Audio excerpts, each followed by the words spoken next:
something before everything. He doesn't negate the fact that the Quran is a miracle and inimitable. But there's nothing before God. These are like red herrings coming from left field. Oh, wait a minute, wait. You just told me I have to be convinced about the Quran. And he doesn't negate the truthfulness of the Prophet Muhammad sallallahu alaihi wasallam. But Hamza persuaded us that there is no such thing as infinity. You need to listen a bit more carefully.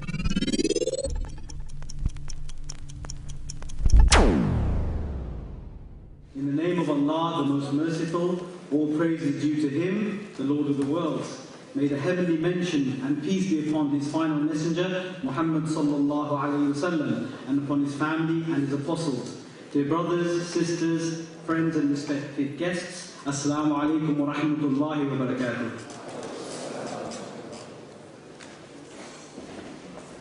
Well, I've obviously declared an interest by that, even though I'm meant to be the impartial chair, I'm obviously showing which side I'm on. But as being the chair, I have the responsibility of being an impartial and just judge in this important debate. I just wanted to say something a little bit about the big debate. It is an independent platform that seeks to build a bridge of understanding and discussion between Western and Islamic thinkers alike. It is a unique platform, offering to bring together opposing views and intends to serve as a space for all shades of thought and philosophy. We believe that outdated cliches from all sides need to be transcended through open discussion. A fresh, objective platform has now come of age where the world's thinkers can take a journey through human thought. We believe that this is a much-needed window of opportunity within a polarized, contemporary world to facilitate the emergence of new voices of requisite reason. So I welcome you all to this evening's debate, which is a pertinent and vital one, as it determines the very meaning and purpose of human existence. Both participants will attempt to answer the following questions. Where did we come from? Where are we going? And where are we headed as the human race? This is a question that all human beings have asked themselves throughout history. And if you are not interested in the answer to these questions, then you're really in the wrong place, because Madame Tussauds is just up the road. And in case you ask, I don't work for their sales and marketing department, but I will certainly wax lyrical about tonight's discussion. Just some ground rules. The way that this debate will be structured is as follows. Each speaker will start with 25 minutes, with a maximum of 5 minutes extra for their opening speeches. There will be 10 minutes rebuttals for each speaker. There will be a discussion between the two speakers for a few minutes. Then will be a chance for you, the audience, to take part through the question and answer session. And then finally, each speaker will be invited to round up with a 3-minute summary speech. Just to tell you a little bit about our participants tonight. First, we have Dr. Ed Buckner. He has been the president of American Atheists since September 2008. He's been a professor, a technical school administrator, and executive director of the Council for Secular Humanism. He and his wife have edited several books and published Oliver Hall's Taking the Harder Right. Ed wrote the concluding chapter of Kimberly Blaker's Fundamentals of Extremism. He also co-edited the book, Quotations that Support the Separation Between Church and State. And he's also contributed to the new Encyclopedia of Unbelief with several entries. He has authored Secular Schooling in Parenting Beyond Belief, and co-authored This is a Free Country, Not a Christian Nation, with Michael E. Buckner in Everything You Know About God is Wrong. Buckner has debated and spoken across the US, often about the Treaty of Tripoli. Now, this was a treaty between the American government and the Ottoman province of what is now today modern Libya, and where the President of the United States stated explicitly that the United States is not founded on a Christian foundation. Dr. Ed Buckner has also given the talk No More Lies, which was featured at the Godless Americans March on Washington in 2002. He also serves on several national advisory boards and committees. In case you're wondering, Dr. Buckner will be making the case for atheism. Hamza Tzortzis. Hamza is a Greek convert to Islam, who is a speaker and writer on Islam, philosophy and politics. Hamza has debated prominent academics and intellectuals and delivers presentations across the world on various topics. ranging from does God exist to can we live better lives without religion. He is a regular speaker at university campuses and has also lectured and debated abroad, most notably in the United States, Lebanon and Malaysia. He has authored a number of publications, including the website, The Inimitable Quran, as well as serializing a number of articles on his blog. He has also led a major piece of research on non-Muslim perceptions on Islam through IERA, which is the Islamic Education and Research Academy, of which he is a senior staff member. He is one of the main protagonists in using Western and Islamic philosophy to defend and explain the religion of Islam. His hobbies include boxing as well as martial arts. He has also recently discovered the joys of DIY plumbing. So I'm sure he won't be pulling any punches this evening, and he will hope that his arguments are watertight. So I'll now ask Hamza, first of all, to come up to the lectern and present his argument for Islam in tonight's debate, Islam versus Atheism, you decide.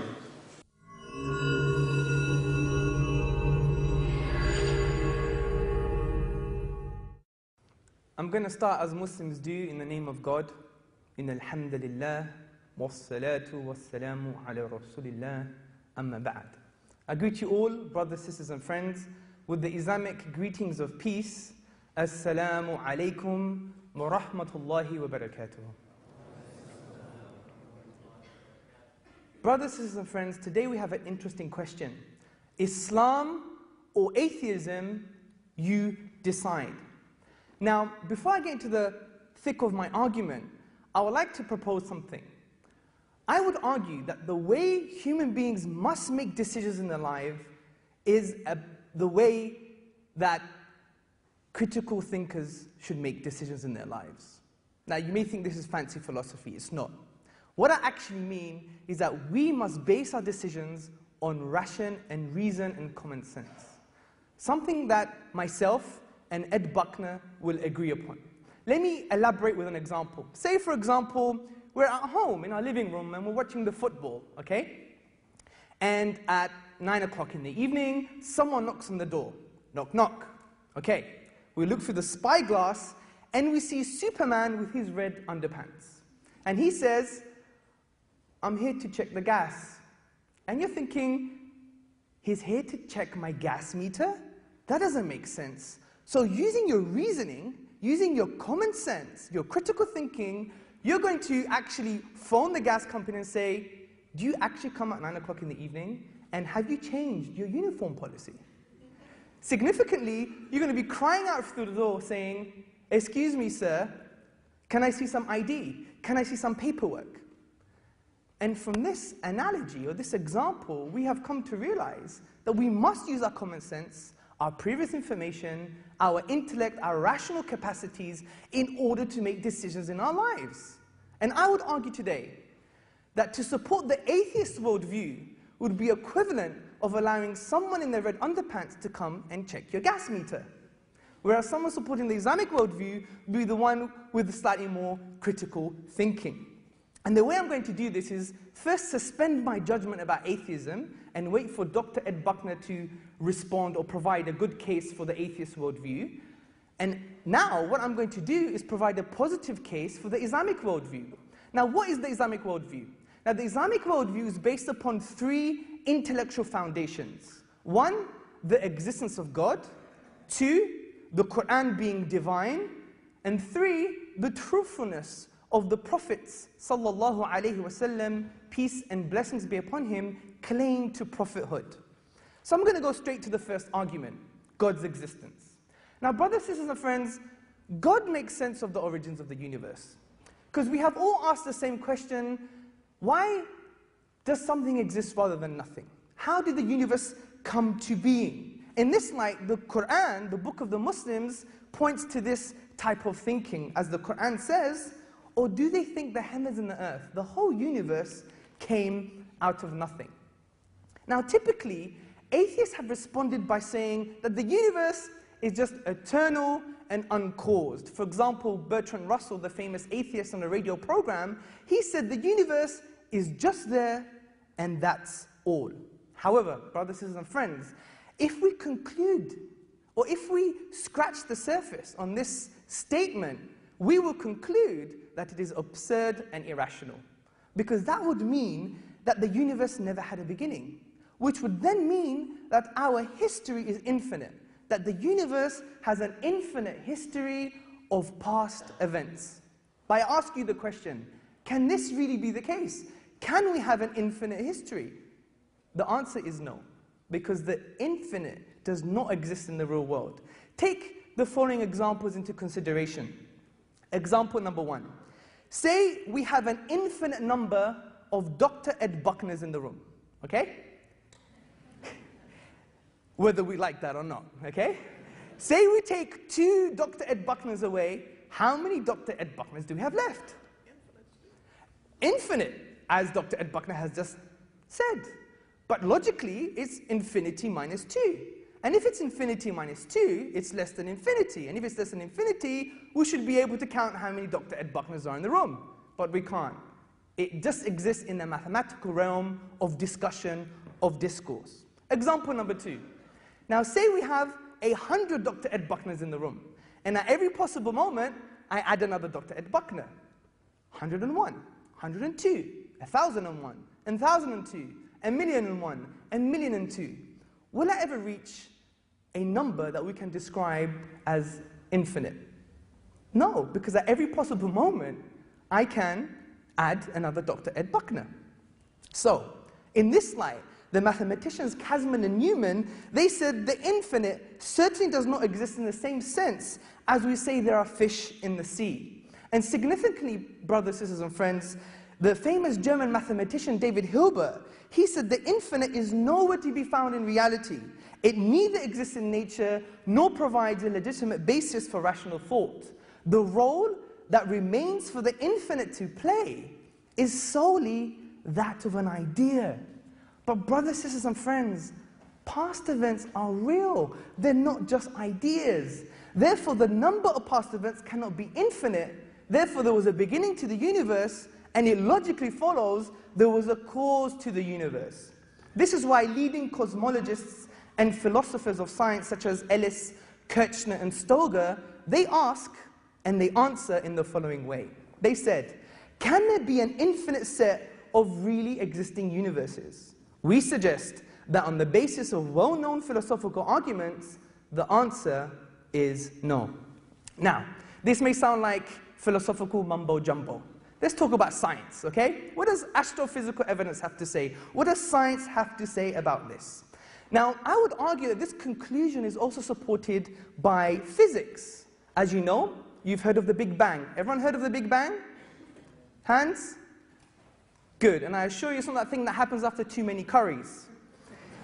Okay, according to the Big Bang, physical time and space was created, and matter and energy were also created. The 4 prominent scientists, J. Richards, James E. Gunn, David N. Schramm, and Beatrice M. Tinley, they described the event of the Big Bang as follows. The universe began from a state of infinite density, space and time were created in that event, and so was all matter in the universe. I ask you another question. What does infinite density actually mean? Well, it actually means nothing. This is why Cambridge astronomer Fred Hoyle, he states that the universe at a point in the past was shrunk down to nothing at all. So let's reflect on this. It would actually mean that a proponent of the Big Bang theory or model would require us to believe that something comes from nothing. I ask you another question. Does something come from nothing? No, because out of nothing, nothing comes. This is why even atheist philosophers, such as David Hume, he wrote in a letter, I never asserted to absurd proposition as that anything might arise without a cause. Similarly, P.J. Zwart, in his publication About Time, said, if there is anything we find inconceivable, it is that something could arise from nothing. And we even have the eminent physicist, Sir Arthur Eddington, concluding, the beginning seems to present insuperable difficulties unless we agree to look on it as frankly supernatural. So we can conclude based on mathematical, philosophical, and scientific evidence that there's a cause for the universe. It doesn't mean it's God, doesn't mean it's Jesus, doesn't mean it's Allah, it doesn't mean anything. It just means there's a cause for the universe. So we ask another question, what is the nature of this cause? And the nature of this cause, upon conceptual analysis, which means critical thinking about this cause, we come to some startling conclusions. This cause must be one. The reason for this is because if we use the philosophical principle Occam's razor, which posits that we do not multiply entities beyond necessity, then we conclude it must be one. This cause must be uncaused, as we have already discussed the absurdity of an infinite regress of events, similarly with causes. This cause must be immaterial, because it created the sum of all matter, which is the universe itself. Significantly, brothers, sisters, and friends, this cause must be personal. The reason I'm saying this is how else can an eternal cause bring into an existence a finite effect, the universe that had a beginning in time? It must have chosen the universe to come into existence, and choice indicates a will, and a will indicates a personality. So, we have concluded the traditional view on God, that a transcendental, immaterial, uncaused, eternal being exists. Let me summarize the argument for you. 1, whatever begins to exist has a cause. 2, the universe began to exist. 3, therefore the universe has a cause. Let me go straight to the second argument, which is about the miraculous nature of the Quran being a signpost to the transcendent. What I mean by this is that the Quran can only be best explained by the fact that it is a divine book. And I'm going to use the inimitability of the Quran for this. Now, what do I mean by inimitability? What I mean by inimitability is that the Quran cannot be emulated, reproduced, matched, or copied with regards to its literary and linguistic features. And this has a Quranic drive. In the Quran, which is the book of the Muslims, in the 2nd chapter, the Quran says, "And if you are in doubt," talking to the whole of humanity here, to the secularists, to the atheists, to the agnostics, those sitting on the fence, those in the fence, talking to everyone. If you are in doubt about this book which we have sent down to our servant, referring to the Prophet Muhammad sallallahu alaihi wasallam, then bring one single chapter like it and call on your witnesses and your supporters and your thinkers and your philosophers and your scientists and your Dr. Ed Buckners if you are actually truthful. And this challenge, brave challenge, has a historical backdrop too. The famous Arab historian Ibn Rashid, he states that the Arabs at the time of revelation, over 1400 years ago, were Arabic linguists par excellence. They were the best at expressing themselves in the Arabic tongue. This is why he says that the only time the Arabs used to celebrate was on the birth of a boy and when a poet rose amongst them. Now, this inimitability, this matchlessness, this inability for humanity to try and copy the Quran has been testified by many Western and Eastern academics. For example, A.J. Arbery, the famous translator of the Quran and the famous Orientalist, he said, "For the Quran is neither prose nor poetry, but a unique fusion of both." And there are many reasons why the Quran cannot be matched or copied from a linguistic perspective.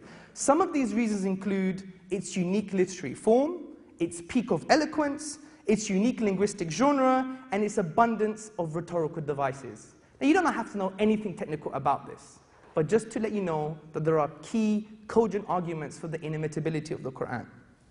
Hence, Paul Casanova, in April 1909 at the College of France, spoke about the linguistic power of the Quran. And he says, whenever Muhammad sallallahu alaihi wasallam was asked a miracle as a proof of the authenticity of his mission, he quoted the composition of the Quran and its incomparable excellence as proof of its divine origin.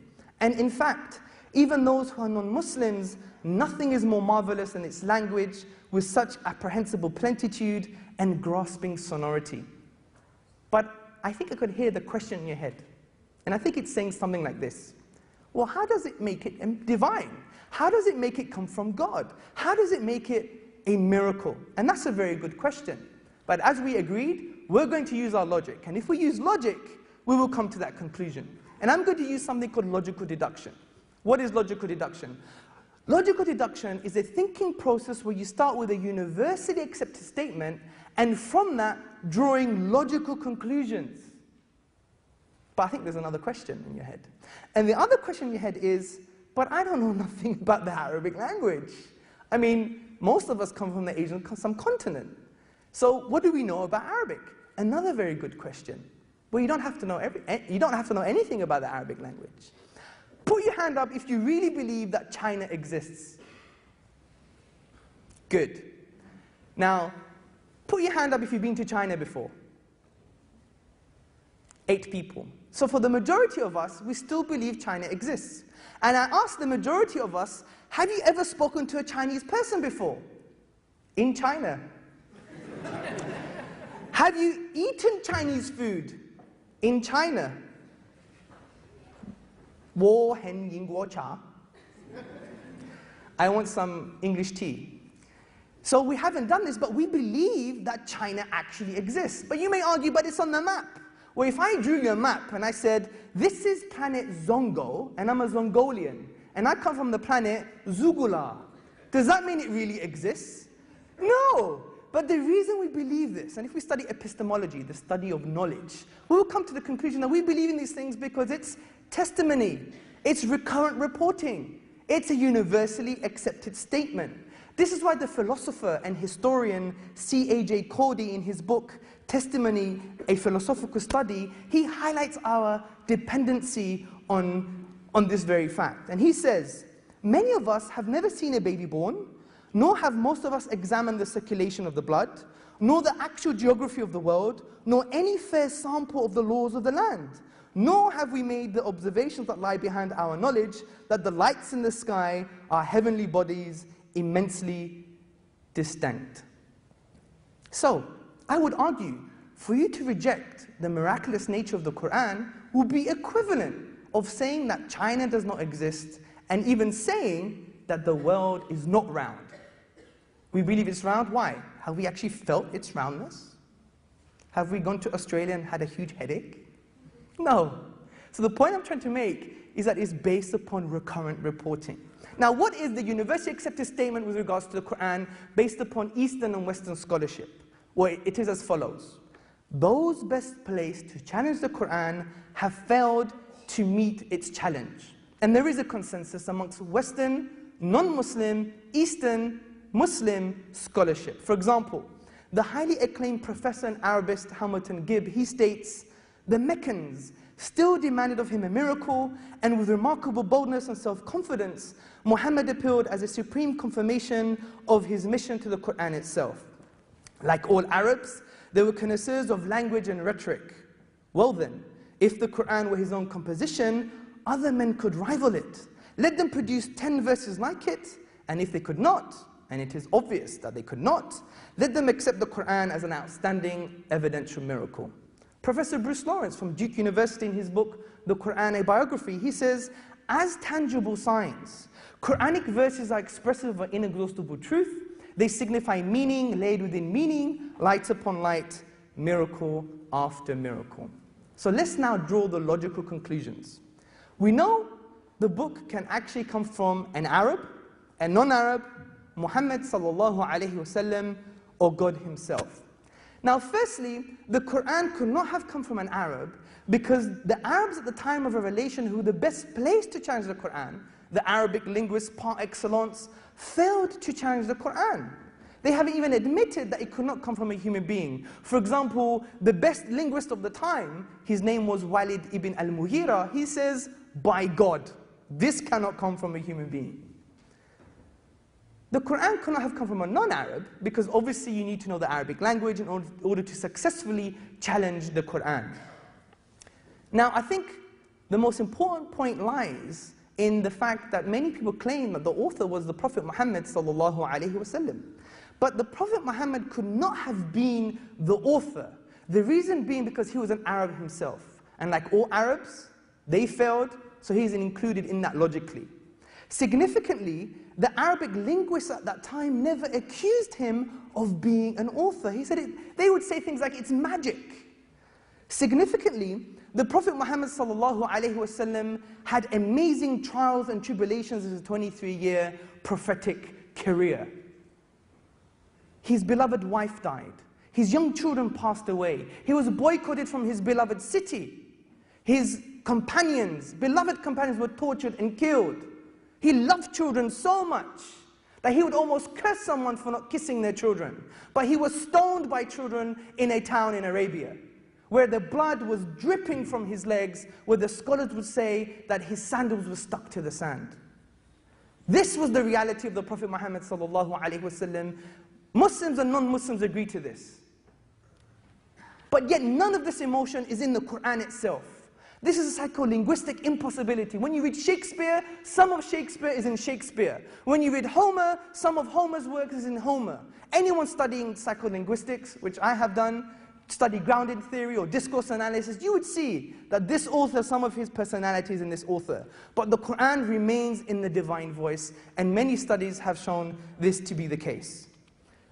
Another example why the Prophet Muhammad sallallahu alaihi wasallam can't be the author is because his narrations, which have been preserved, are in a different, distinct style to that of the Quran. And to keep that consistently over a 23-year period is almost impossible. Now the greatest point is this. The greatest point is this. Human expression, if we have the blueprint, we can emulate it. For example, if you study art, we have the artwork of Monet. He was an impressionist. Wow, amazing art. At that time. But now you can copy it. We have many replicas of the same art. But we have the Quran today, a timeless book, 1400 years. We have the blueprint to the words, the letters, the sounds, the grammar, and the meaning, yet we cannot emulate the blueprint. This shows to me that none of the explanations above suffice. So we can only come to the conclusion that the best explanation of the inimitability of the Quran is the divine himself. So let's summarize the arguments as follows. 1. The Quran could have come from an Arab, a non-Arab, Muhammad sallallahu alaihi wasallam, or God. 2. It couldn't have been an Arab, a non-Arab, or Muhammad sallallahu alaihi wasallam. 3.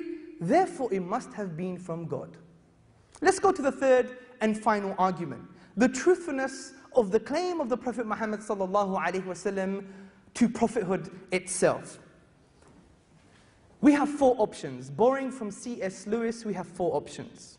That the Prophet Muhammad sallallahu alaihi wasallam was a liar, he was deluded, he was both, or he was speaking the truth. And let's take each option and use our critical thinking that we agreed that we're going to use in the beginning. Let's take that he's a liar. The Prophet Muhammad sallallahu alaihi wasallam could never have been a liar. As we said, he was boycotted, he was stoned. He used to sleep on palm fibers when the kings of Persia and the Byzantines and the Romans were living it high. He never had any worldly gain. He was offered riches, he was offered power, but rejected it for his message. So this is not the psychological profile of a liar.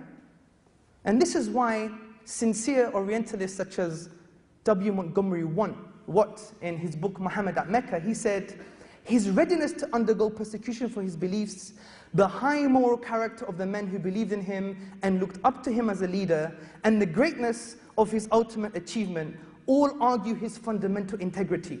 To suppose Muhammad an impostor raises more problems than it solves. Moreover, none of the great figures of history is so poorly appreciated in the West as Muhammad sallallahu alaihi wasallam. Significantly, Sir George Bernard Shaw, in the volume The Genuine Islam, he said, I have always held the religion of Muhammad in high estimation because of its wonderful vitality. It is the only religion which appears to me to possess the assimilating capacity to the changing phase of existence which can make itself appeal to every age.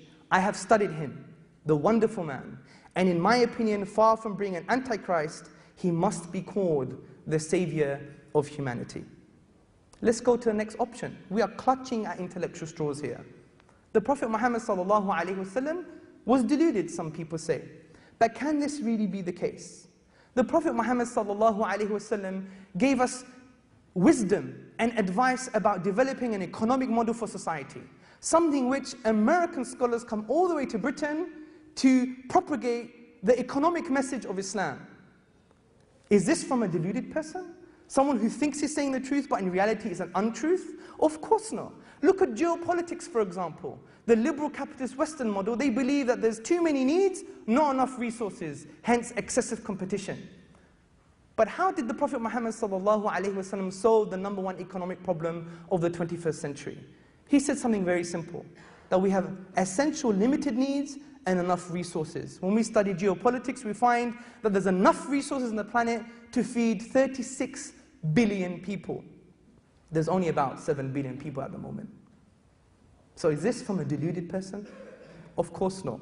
This is why Michael Hart, in the book The 100, a ranking of the most influential persons in history, he says, "My choice of Muhammad to lead the list of the world's most influential persons may surprise some readers and may be questioned by others, but he was the only man in history who was supremely successful on both secular and religious levels." So how can a deluded person be successful religiously and from a secular perspective? Is this the product of a deluded man? What about the third option? He was both.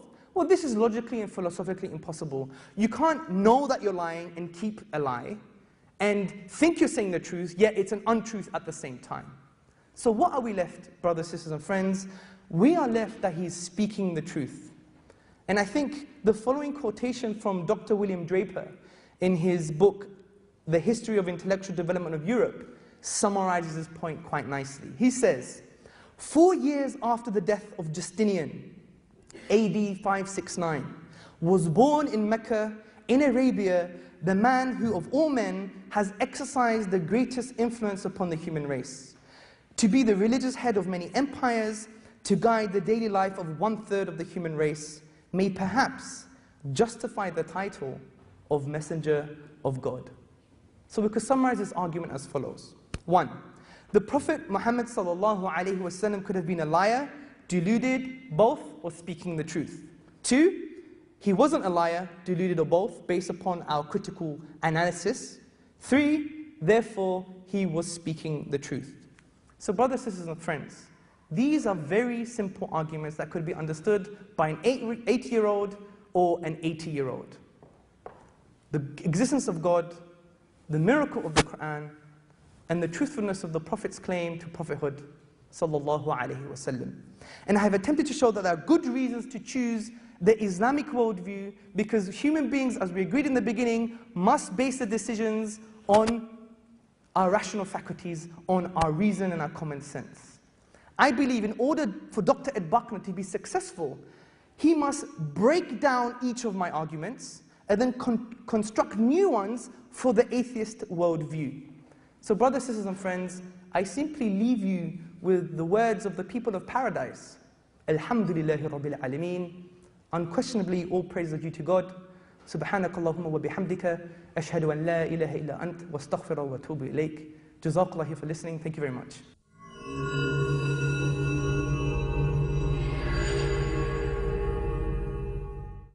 Thank you.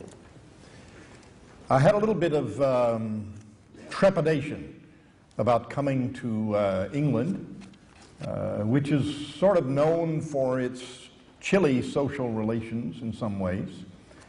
That was countered a little bit by my knowledge, and my knowledge of Islam is very superficial, but my knowledge that Islam is known worldwide for its hospitality and its graciousness. My wife and I sat on the tarmac in Georgia for 2 hours before our plane even took off, and we are old and creaky, at least I am, and I didn't sleep. We arrived at the airport basically having missed a night's sleep and frustrated and angry with an airline. And we were greeted with 5 or 6 young men with candy and with beautiful flowers for my wife. Warmly and graciously, we were taken by Hamza, not Hamza, but a different Hamza, he was here a moment ago, to our hotel and treated in every moment with respect and gracious hospitality, which I would have expected from Islam. But you know, England, not so sure. If the hospitality alone were enough to convey and win the argument, I would have to give up. But unfortunately, or fortunately from my point of view, that does not settle the issue. I do greet you as brothers and sisters. I am not necessarily speaking for all atheists now, but I am speaking for myself. I can consider all of my fellow human beings to be brothers and sisters, and friends or potential friends, interesting people. Hamza, the lion, Tzortzis, I'll never get his last name right, but believe me when I tell you, I respect him, and if I call him Mr. Tzortzis or Hamza, I am speaking with respect. He's obviously the better looking. He's the more polished speaker. He's much better known, at least in the UK. He has all of these things going for him, but it is very much an unfair fight because history and logic are on my side.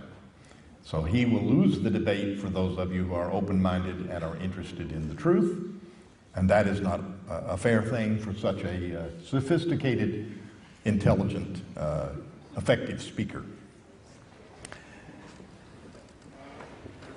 I also ask that you do forgive me for my ignorance regarding Islam. I have no intention to say anything offensive. The fact that I do not agree with you may, in fact, be offensive to some people, and that I cannot help because I do not agree with you. I don't actually expect to persuade you. I know the title is You Decide. My best guess is nobody's going to decide anything different from what they started out with tonight. Whether you're Islamic or atheist, you're likely to continue to be. I think I'm about as likely to persuade Hamza Tzortzis as he is to persuade me, which is to say, not very. But I do think there are things to learn, and I am very interested in learning about Islam and about Islamic thought. But my purpose in this original talk is to explain to you as much as I can in 20 or 30 minutes why I'm an atheist. And there are a number of reasons, and some of them are more philosophical and some are less. I agree with some of what my opponent said. I do believe we have an hang up on that word, epistemic duty to investigate, to find out, to learn, to test truth.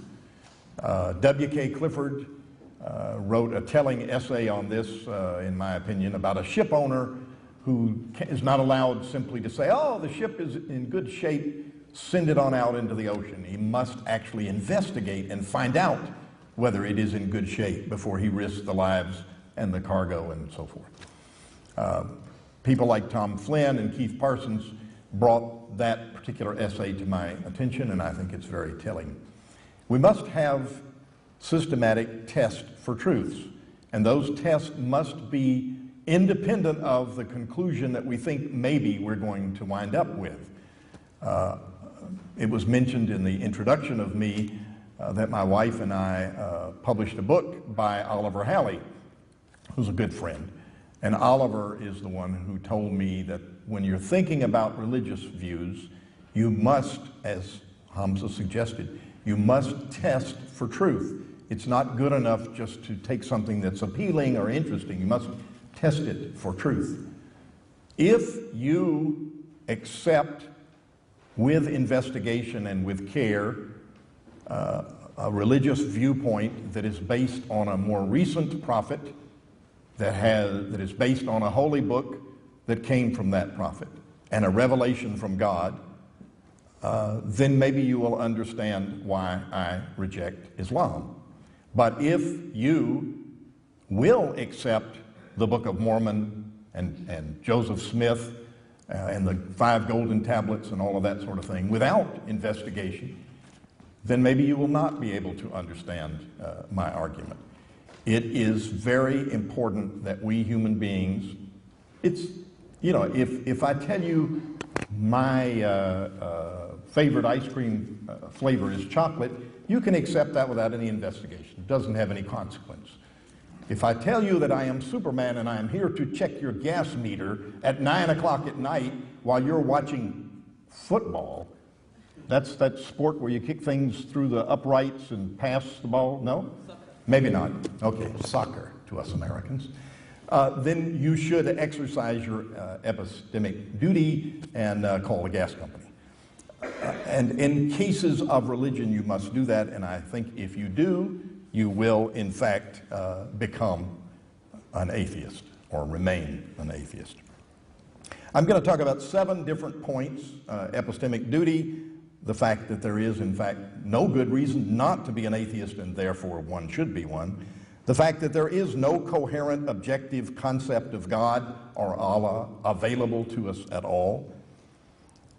The fact that religion usually, not always, but usually makes things worse for human beings, at least in the long run, not better.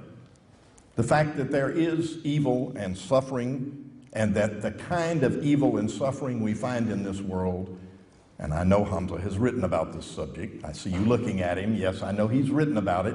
The kind of evil and suffering that we find in this world is incompatible not just with a Christian concept of God, but with Allah, with any concept of an intelligent and creative designer of this universe. 6th, the fact that demography predicts religious belief much better than theology. Throughout the world, you will find geography and culture predicting what somebody's religious beliefs are much better than their understanding of particular religious beliefs. And that goes for atheists as well as it goes for Islamic believers. And 7th, that there is no objective morality available to us human beings. No morality that comes from outside of humankind. And we'll talk about all of those things. If I don't get to all of them, then I'll cheat and do it in the rebuttal. You expect atheists to cheat, right? I've talked about the epistemic duty. Can't talk about it much because I keep mispronouncing the word. But let's go to the second point. In short, and I think I would be within my philosophical rights, although it wouldn't be very smart debating technique, simply to say there's no case been made and sit down. Because I don't think any case has been made tonight or in the thousands of books that have been written to defend theism and ideas of God. There is no evidence, there is no logic, there is no basis for believing in a supernatural being that holds up under careful scrutiny and under examination. I'm an atheist, and you should be one as well because of our epistemic duty, because of the things that Hamza talked about earlier. The default should be non-belief. If you don't have a good enough reason to believe, then you should be an atheist, and all of you should be. Let's talk about the fact that there is no coherent, much less objective concept of what we even mean when we say God or Allah. I know that Muslims say Allah has many names, and they explain this as evidence that there's all sorts of contradictory and different faces of God and so forth. But when you examine it carefully, it doesn't hold up. These things that are contradictory are still contradictory, and the fact that you have different names for a just or a punisher or an angry Allah as well as for a compassionate one does not resolve the impossibility of a coherent and objective God. And we know that my opponent has written about this, we know that there is no objective concept of God because there is nothing that's come from outside of humankind, and humankind has vastly different opinions and conclusions about what one or more gods look like, act like, etc. We'll come back to that some, but the concept is sufficiently incoherent that it is not worth devoting your life to or destroying others. Religion, and by that term, this particular point, I'm trying to be very broad. I, in fact, am even including some things where there is no belief in a God, Marxism in some cases and so forth. A belief system that you think cannot be questioned, that you think has to be right, including all of the world's major religions. These belief systems do more harm than good in the long run. They impede the development of knowledge. They don't end or destroy science, but they interfere with the progress that's available from science. They oppose it most often. In the case of wars, Wars, of course, are fought for many different reasons. Even the most obviously religious entangled wars are fought for reasons other than just religion. They're fought over land and over power struggles and all these sorts of things. But without a doubt, the wars that we human beings have fought with each other are worsened by people believing that they, whichever side in a particular struggle they're on, are fighting on God's side, and that God has commanded them to go forward and kill the enemy. Religion makes it easier to dehumanize your enemy. And when I say religion, I'm speaking more broadly here, as I say. It can be a concept, an idea that can't be questioned other than a belief in God.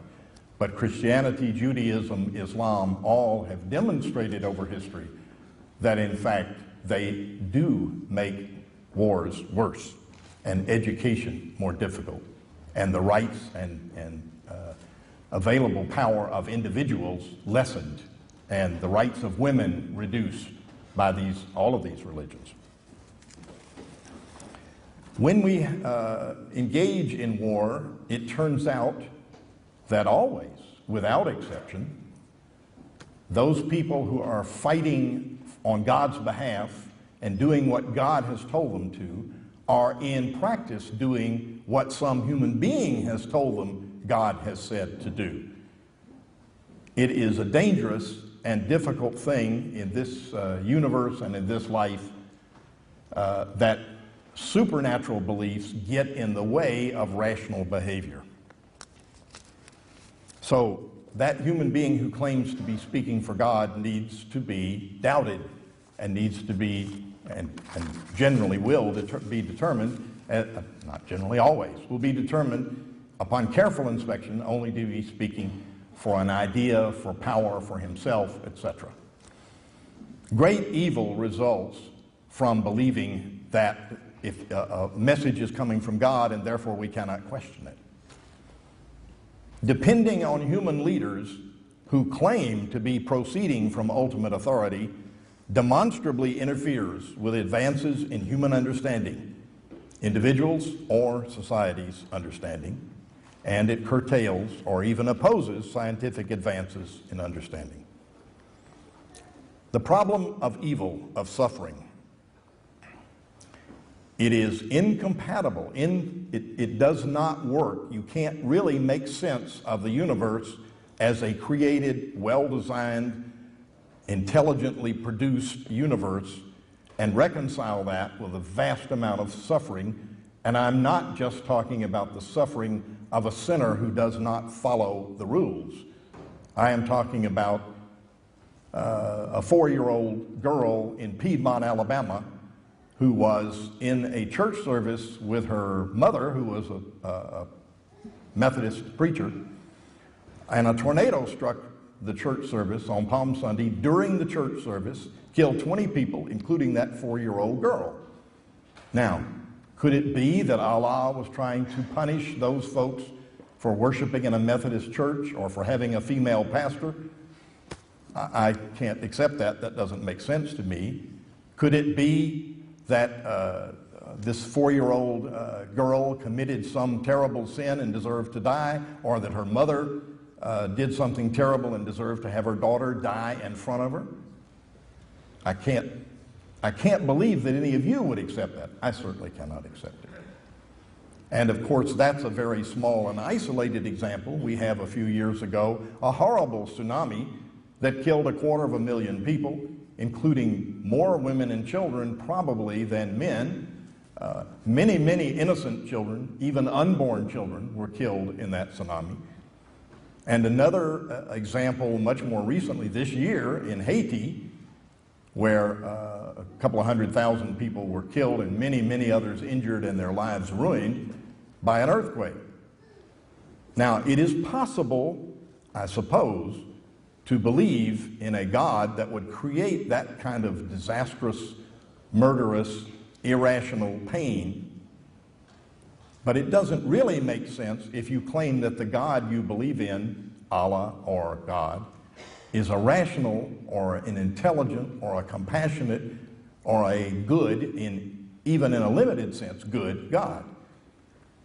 That doesn't make sense, and you should apply philosophical testing of that to see if it makes sense, and it does not. It's not just suffering that occurs because somebody's not following a moral standard. It is suffering that is overwhelmingly arbitrary, capricious, pointless. Now, if in fact a theist, Islamic or any other sort of theist, says to me, these are God's ways, they are not our ways. We're here in England where the poet, it's spelled Cowper, but it's actually pronounced Cooper, said he works in mysterious ways his wonders to perform. He hides his smiling face. I find every theist I've ever talked to, and there may be an exception tonight, argues there are many things we don't understand about what God did. And that's the explanation of suffering. It's beyond our ability to understand it. You have admitted that you cannot defend this concept of God if you think you cannot understand what you say he did in a particular case or allowed to happen in a particular case. Whether that's a tornado in Alabama or a tsunami in Asia or an earthquake in Haiti. It is true that if Hamza Tzortzis convinced me that Allah actually did do those things, that then I would question whether that God is worth worshiping or not. But that's not the point I'm making. I'm not saying, I had a Catholic priest in a debate with me earlier this year say, oh, well, the fact that Ed is asking these questions proves that he actually believes in God. He's trying to sort out what God's like and why he's so mean and stuff like that. And that's not true. It's the fact that this sort of a universe is incompatible with the idea of a God that leads me not to believe in God. I'm not mad at God. I don't think he's sadistic. I don't think he exists. There's a big difference.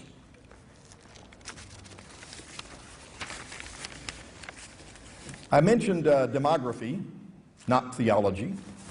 And I happened to be reading, or actually my wife was reading, I'll have to quit plagiarizing and admit. She was reading a New Yorker fictional story today. And she read out loud to me from this story by somebody named Jonathan Foer, F-O-E-R. Isn't it funny that if God were to reveal and explain himself, the majority of the world would necessarily be disappointed?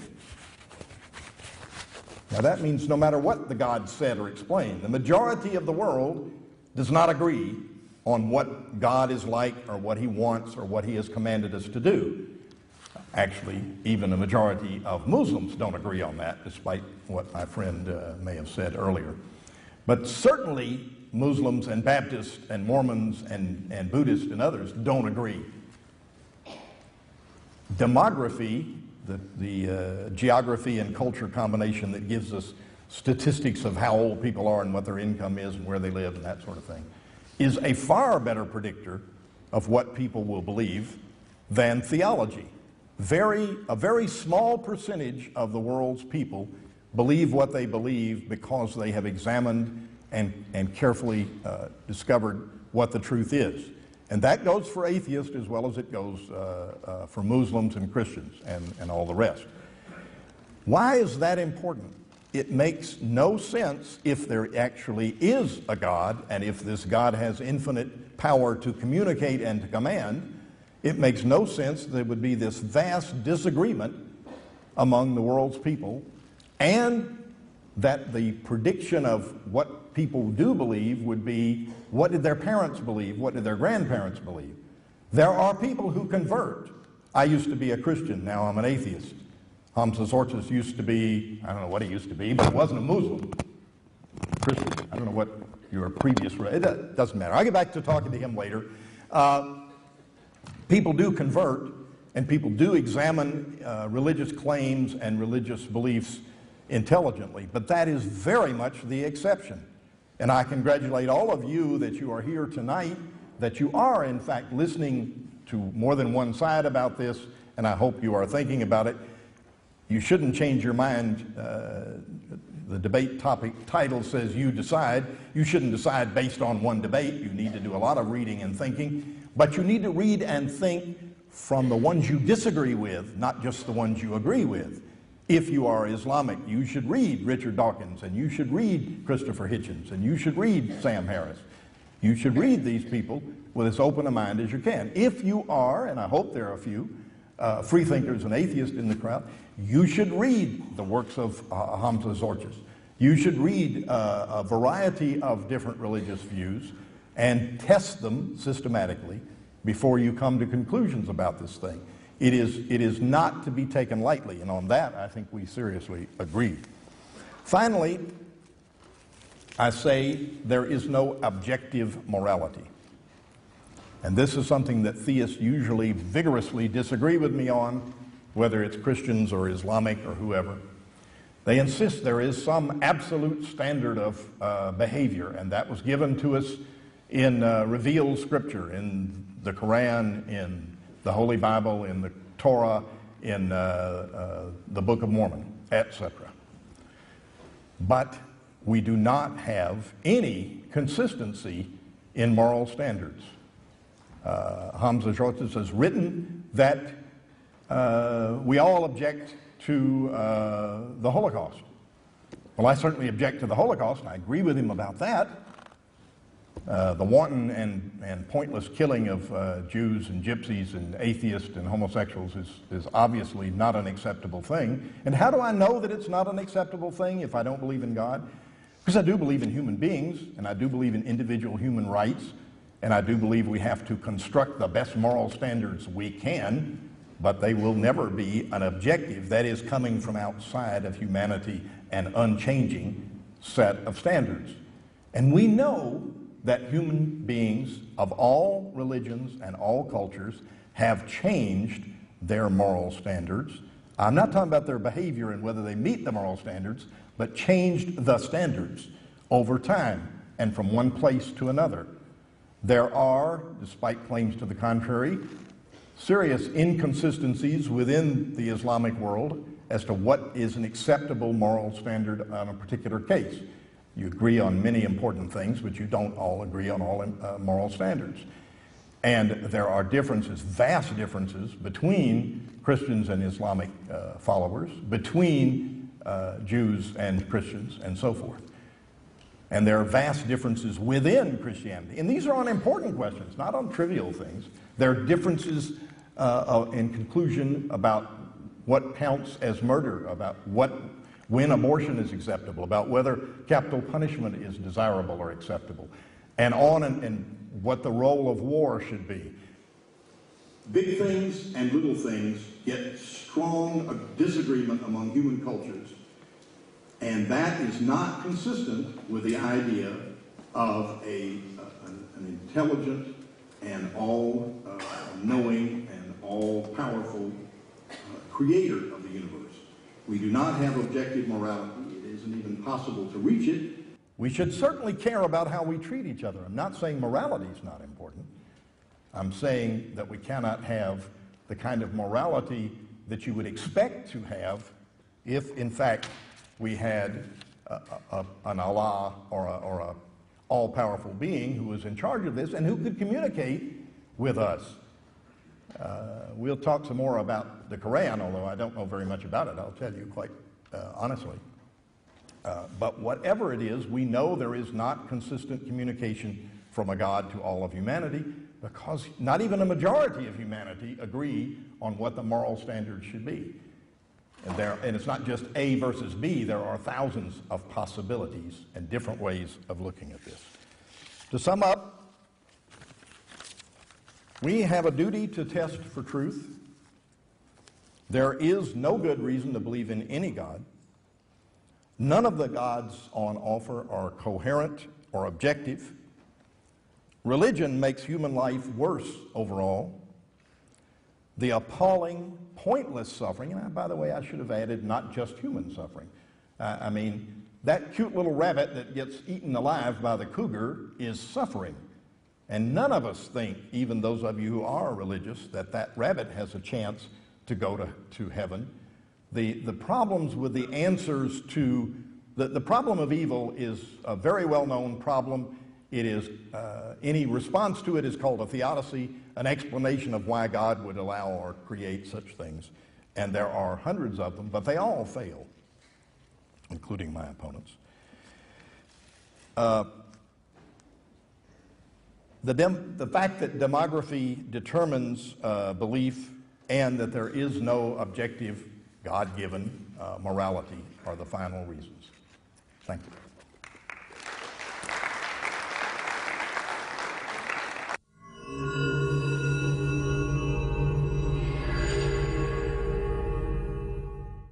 Thank you, Dr. Ed Buckner, for that presentation.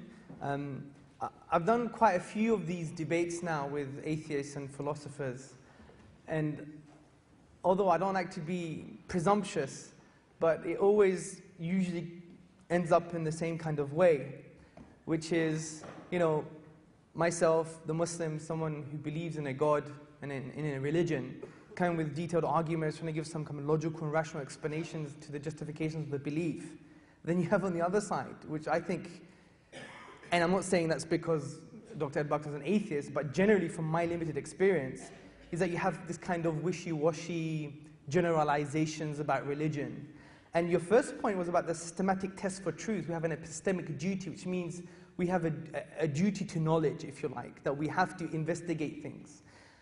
And it's quite interesting that Ed is preaching to us, sorry for the pun, that we should investigate things and, you know, look into Richard Dawkins and buy Christopher Hitchens' book. But he even admitted that he hasn't read or know much about the Quran, which to me I think is intellectual hypocrisy, if you like. I can't use better terms, I do apologize, I'm stuck in this kind of theological paradigm, yeah? So that's the first point. And the second point, he assumes that the atheist worldview has the yardstick for truth. And if we do read the Quran or we do read Islamic philosophy, the Quran always mentions يَتَفَكَّرُونَ, for those who reflect, which comes from the word to think, and to think deeply and to scratch the surface. And the thing that you're thinking about, you must inquire about its implications. That's why that root word is used 18 times throughout the whole of the Quran. So it invokes thinking. For example, the Quran also mentions things like, do you not reflect within yourselves? Pointing to the psychological and physiological dimensions of this micro-universe, the small universe, which is the human being amongst the macro-universe. So the first point, I think, is a good point, but it also applies to the Islamic worldview. The second point, you said there is no evidence in believing in a supernatural being. There is no coherent concept of God. You actually didn't tell us what that actually means. You just gave a statement, God doesn't exist because there is no coherent concept of God, full stop. I mean, I could sit here and say, you know, I'm half Chinese, half Jamaican. I could just make some claims like this, but you have to say why and show. I mean, we're here to have a debate. If you made a statement, which is quite general, you didn't give some kind of evidence for that. So bringing you back to the first point of an epistemic duty, you have a duty to tell us why God's concept, the concept of God, is not coherent in the first place. And maybe I could disagree with you once I hear some of your analysis. Also, you said there's no supernatural text or book that has come to us and said this who God is. Well, I disagree. I think my second argument, which you haven't broken down and constructed an alternative argument, is that the Quran itself is best explained by it being a divine book, based upon the logical deduction that I announced to the masses today, something which you haven't addressed at all. And there are some criteria for a divine text. One, it must be logically consistent internally and externally. Two, it must have a signpost to the transcendent, which means it must have something that is beyond naturalistic explanation. That's why I use logical deduction to break it down for everybody. And also, that it must be logically compatible with the rational view on the basic definition of God. As I gave you the origins of the universe argument in the beginning, that God must be one, unique, immaterial, eternal, and personal. And this was based upon the conceptual analysis on the cause of the universe, which, again, you never addressed any of these things. Then we went to your next point about belief and questioning and actually opposing science. I would have to actually disagree with you, because this is a European mentality, Doctor. The reason it's a European mentality, because what happened in history, the Catholic Church was opposing any ideas that was incongruous with its worldview. And therefore you had oppression, you had the 30-year wars, and you probably discuss this later on Monday and Tuesday. However, the point I'm trying to make is Islam doesn't have the same historical baggage. We actually had a unique combination of politics and progress within a theological paradigm. This is why John W. Draper, in The Intellectual Development of Europe, he actually says, I have to deplore the systematic manner in which the literature of Europe has continued to put out of sight our obligations to the Mohammedans. Surely they cannot no much longer be hidden. This is why you had Islamic scholars like Ibn Sina, who wrote the Canon of Medicine, which was used for 600 years in Western Europe. Have you had your tonsils out? Do you still have your tonsils? No. Well, I do still have them. Oh, you do? Well, many of us don't have tonsils. I don't have any tonsils. I remember eating lots of ice cream and watching Arnold Schwarzenegger Commando when I wasn't allowed to, lying on my sofa when I was 7 years old. And the reason I don't have them anymore is because, lo and behold, 500 years ago, an Islamic scholar developed the tool that we still use today, which is almost the same as 500 years ago. So this is I would argue, a European complex. You shouldn't superimpose it to the rest of the Islamic world, which I think is slightly unfair. Then you said religion is evil and outdated. Well, let me speak about this. The Regius Professor of Divinity at University of Oxford, Keith Ward, he says, it is very difficult to think of any organized human activity that could not be corrupted. The lesson is that anti-religious corruptions and religious corruptions are both possible. There is no magic system of belief, not even in the belief in liberal democracy, which can be guaranteed to prevent it. Another thing which I thought was an outdated cliche from the atheists was that religions cause war and evil. Well, let's hold our horses a bit, okay? 70 million people under Chairman Mao. That's a hell of a lot of people. Dead, by the way. 20 million people died under Stalin, 6 million of them being Christians. 2 million people no longer exist because of Pol Pot. 700,000 innocent Iraqis in the occupation, 500 Iraqi children in the 10-year sanctions, World War I, World War II, the Vietnam War, the mass murder of newborn baby girls in China, an irreligious state, Hiroshima, Nagasaki, the ethnic cleansing of Tibetans, Palestinians, Chechens, etc., all done not in the name of God, but in the name of irreligious, secular ideologies. So I think it's quite unfair for that claim to come across as an outdated cliche, something that Richard Dawkins always pronounces. And the other thing about human leaders, you say when human leaders have religiosity, there's a problem. Well, I disagree with you. Maybe Bush, but I think he was deluded. The point I'm trying to make is, look at the Islamic history. I agree now, Islam is not implemented comprehensively in the Muslim world. But when you look into the past, we solved the problem of anti-Semitism. It was the Muslims. Now you have a secular, oppressive state. They don't know where to go. They're actually killing people in international waters, for God's sake. But what did the Muslims do? I mean, let's go read our history. What does Zion Zohar say? Zion Zohar is a contemporary Jewish historian. He said, and thus, when the Muslims crossed the Straits of Gibraltar in the Iberian Peninsula, the Jews saw them as liberators from Christian persecution. So you have a whole narrative of Jewish contemporary scholars saying, you know what? The solution, we need to look into our history. So we have an epistemic duty to read about Islamic history. Now, you also said about the problem of evil, and I think the problem of evil is actually a problem for the atheist. Because the problem of evil assumes moral properties. It assumes that evil is actually objective and real. And if that is the case, then God exists. I'll tell you why. Because God is the only ontological, the grounding for objective morality. So if you're assuming that evil is really true, then God must exist. Because there's nothing else in absence of God that provides that rational grounding. Well, you may say evolution and social pressure. Well, let's talk about these things. Evolution, what does it say? We're just accidental byproducts of a lengthy evolutionary process. Your morals, your belief that killing Jews is bad, actually has evolved just like your toenails and your teeth. This is why Michael Rule, the philosopher of science, he says morality is a biological adaptation, no less our hands, feet, and teeth. And then he continues, morality is just an aid to survival and reproduction, and any deeper meaning is illusory. Now, if atheists really believe in the evolutionary paradigm, they should all practice polygamy.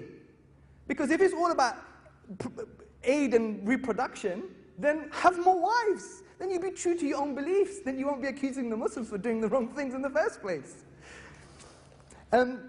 So let's go to social pressure. Can social pressure provide an objective grounding for morality? No, it can't, because what's social pressure? Social pressure differs and changes, and I agree with you. And this is why, if social pressure is true, then we have to say, actually, that killing 6 million Jews is good, if we agree with social pressure, because there was a consensus at that time in the 1940s to kill 6 million Jews. So you've assumed moral properties here, and I'm going to go in the Q&A more into why the problem of evil is actually a problem for the atheist and not for the theist. So my final point, I have 1 minute left, is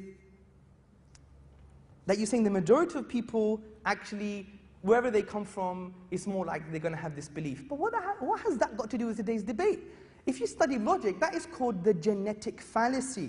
And the genetic fallacy is to be suspicious of a belief just because where it came from. This has nothing to do with today. Today, we're both grown philosophical adults, and we could scrutinize intellectual worldviews and actually provide constructive arguments or deconstruct our own arguments. And Dr. Ed Buckner, I look forward to you doing that. Thank you very much.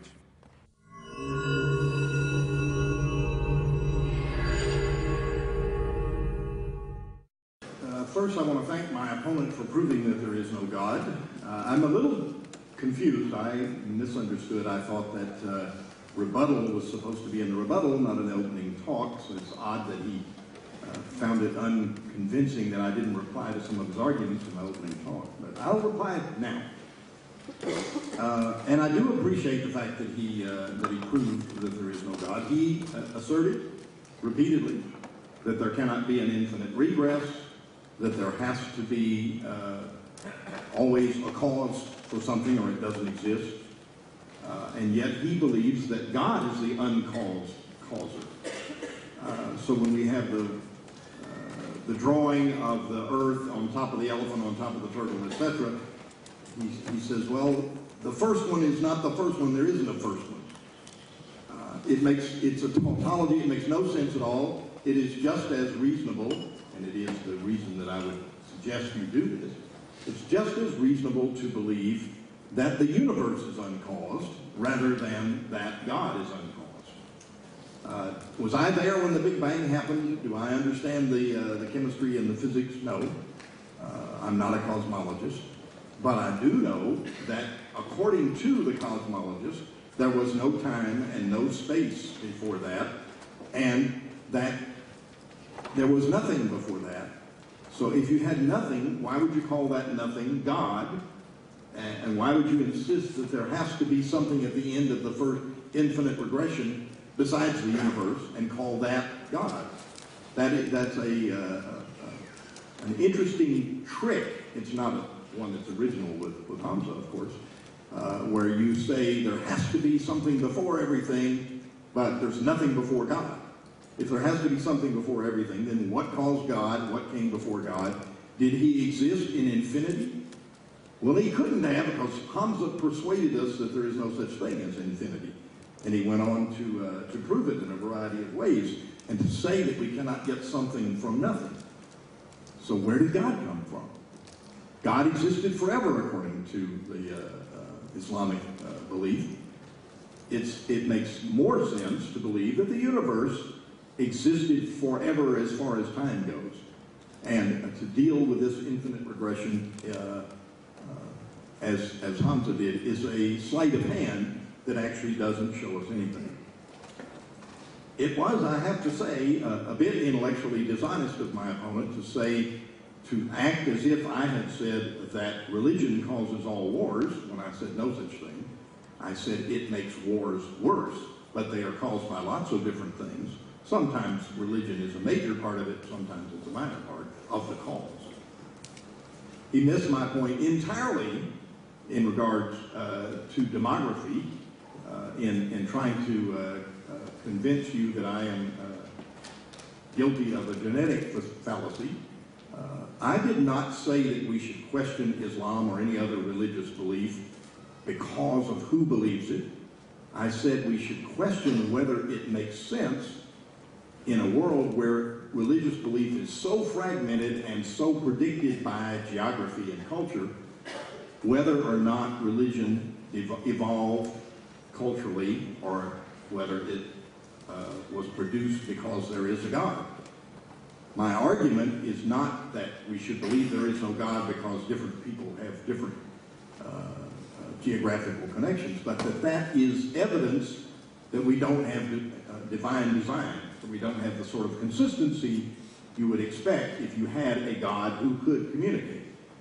Now, my opponent was quick to say that I neglected his claims about the Quran, and I told you I'm not an expert on Islam, and I know only superficial knowledge of it.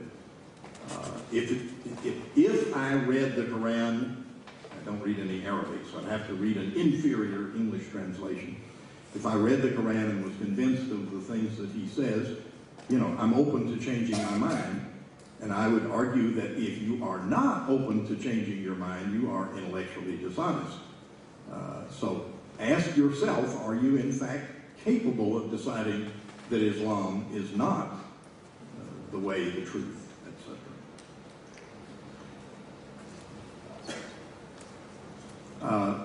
It is a common fallacy to say of atheists, and for that matter of some others who accept evolutionary theory, that that means they should give up any kind of morality and work hard to produce as many children as possible. It's entirely possible to have a belief in a biological explanation and not believe that that is the best way for humankind to proceed. We are civilized. We have a culture. There's no question Islam has contributed to that. I certainly don't deny that, and I don't understand why, if I say to you religion has done more harm than good, and that includes Islam, that providing me with an example of some good that Islam has done counters that argument. It doesn't. I never said, never hinted that I didn't think Islam was successful in helping us to preserve Western civilization. There's no question that Islam did that. There is no question that all of the religions I know anything about and all of the religious individuals I know anything about, have made contributions, positive contributions. But overall, in the long run, religion impedes our thirst for knowledge by fixing things and saying that things cannot be investigated. Islam has contributed to our understanding of why I still have my tonsils. No argument about that. I have no question at all that there have been and still are, and will be probably for as long as there is a religion, successful Islamic scientists and doctors. And that has nothing to do with the point I was making. If you accept the Book of Mormon and the revelations that came to Joseph Smith,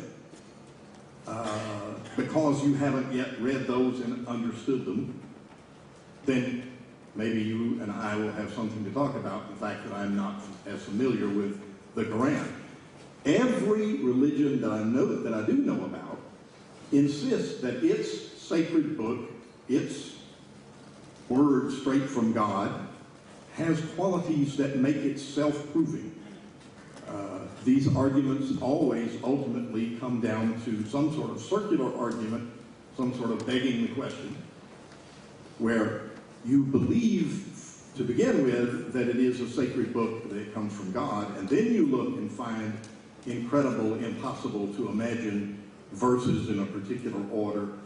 There's some guy who's done one with numerology on the Jewish and Christian Bible, and it's astonishing.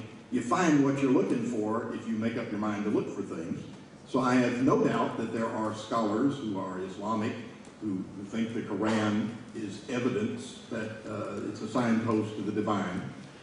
But I do know as well that most of the scholars, the critics who have looked at it, find no such thing. I mean, all the way back to Edward Gibbon, who found it to be a dull and uninteresting book. I haven't read it myself. As soon as I do, then we'll come back and we'll talk about how much we agree on all of this. But at that time, I will also want to know your take on Joseph Smith. I assume you've investigated that with care. So it's a later revelation with a prophet, gold things. And the protagonist in favor of the Latter-day Saints will assure you that it is clearly a sacred book and that internal evidence proves it. Doesn't work for me. If it works for you, then maybe you can win me over in this debate. Thanks.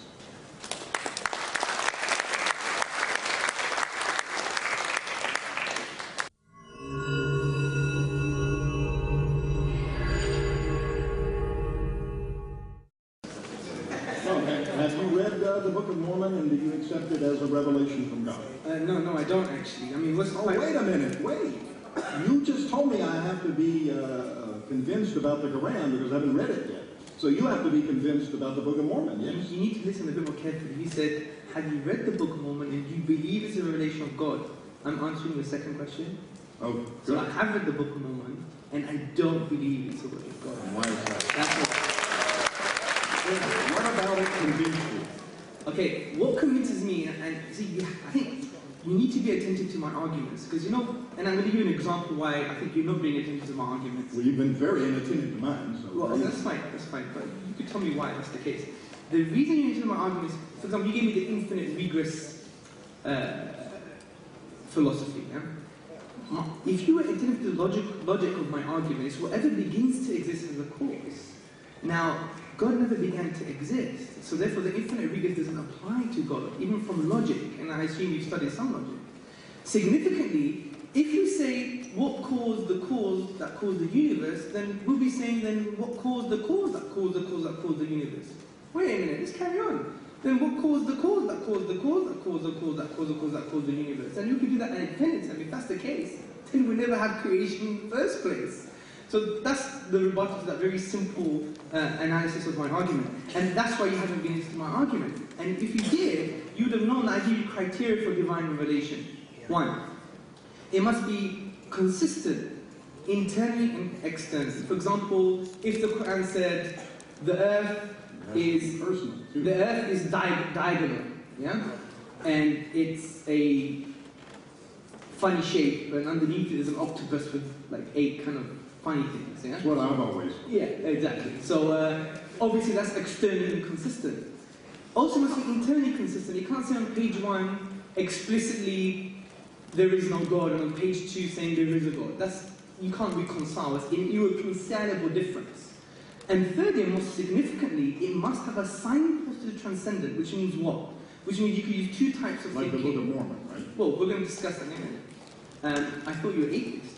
Now, the point I'm trying to make is this, is that firstly, if you use logical deduction, you come to the conclusion that, you know what, we've used all naturalistic explanations, we can't explain the Quran. 1. Secondly, when we look at philosophy, or the philosophy of miracles, which is defined as an event that lies outside the productive capacity of nature, which means you can't exhaust, even if you were to exhaust all the finite letters and grammar of the Arabic language, you can never produce its style, feature, etc. So that is a signpost to the transcendent, because we can't find naturalistic explanations.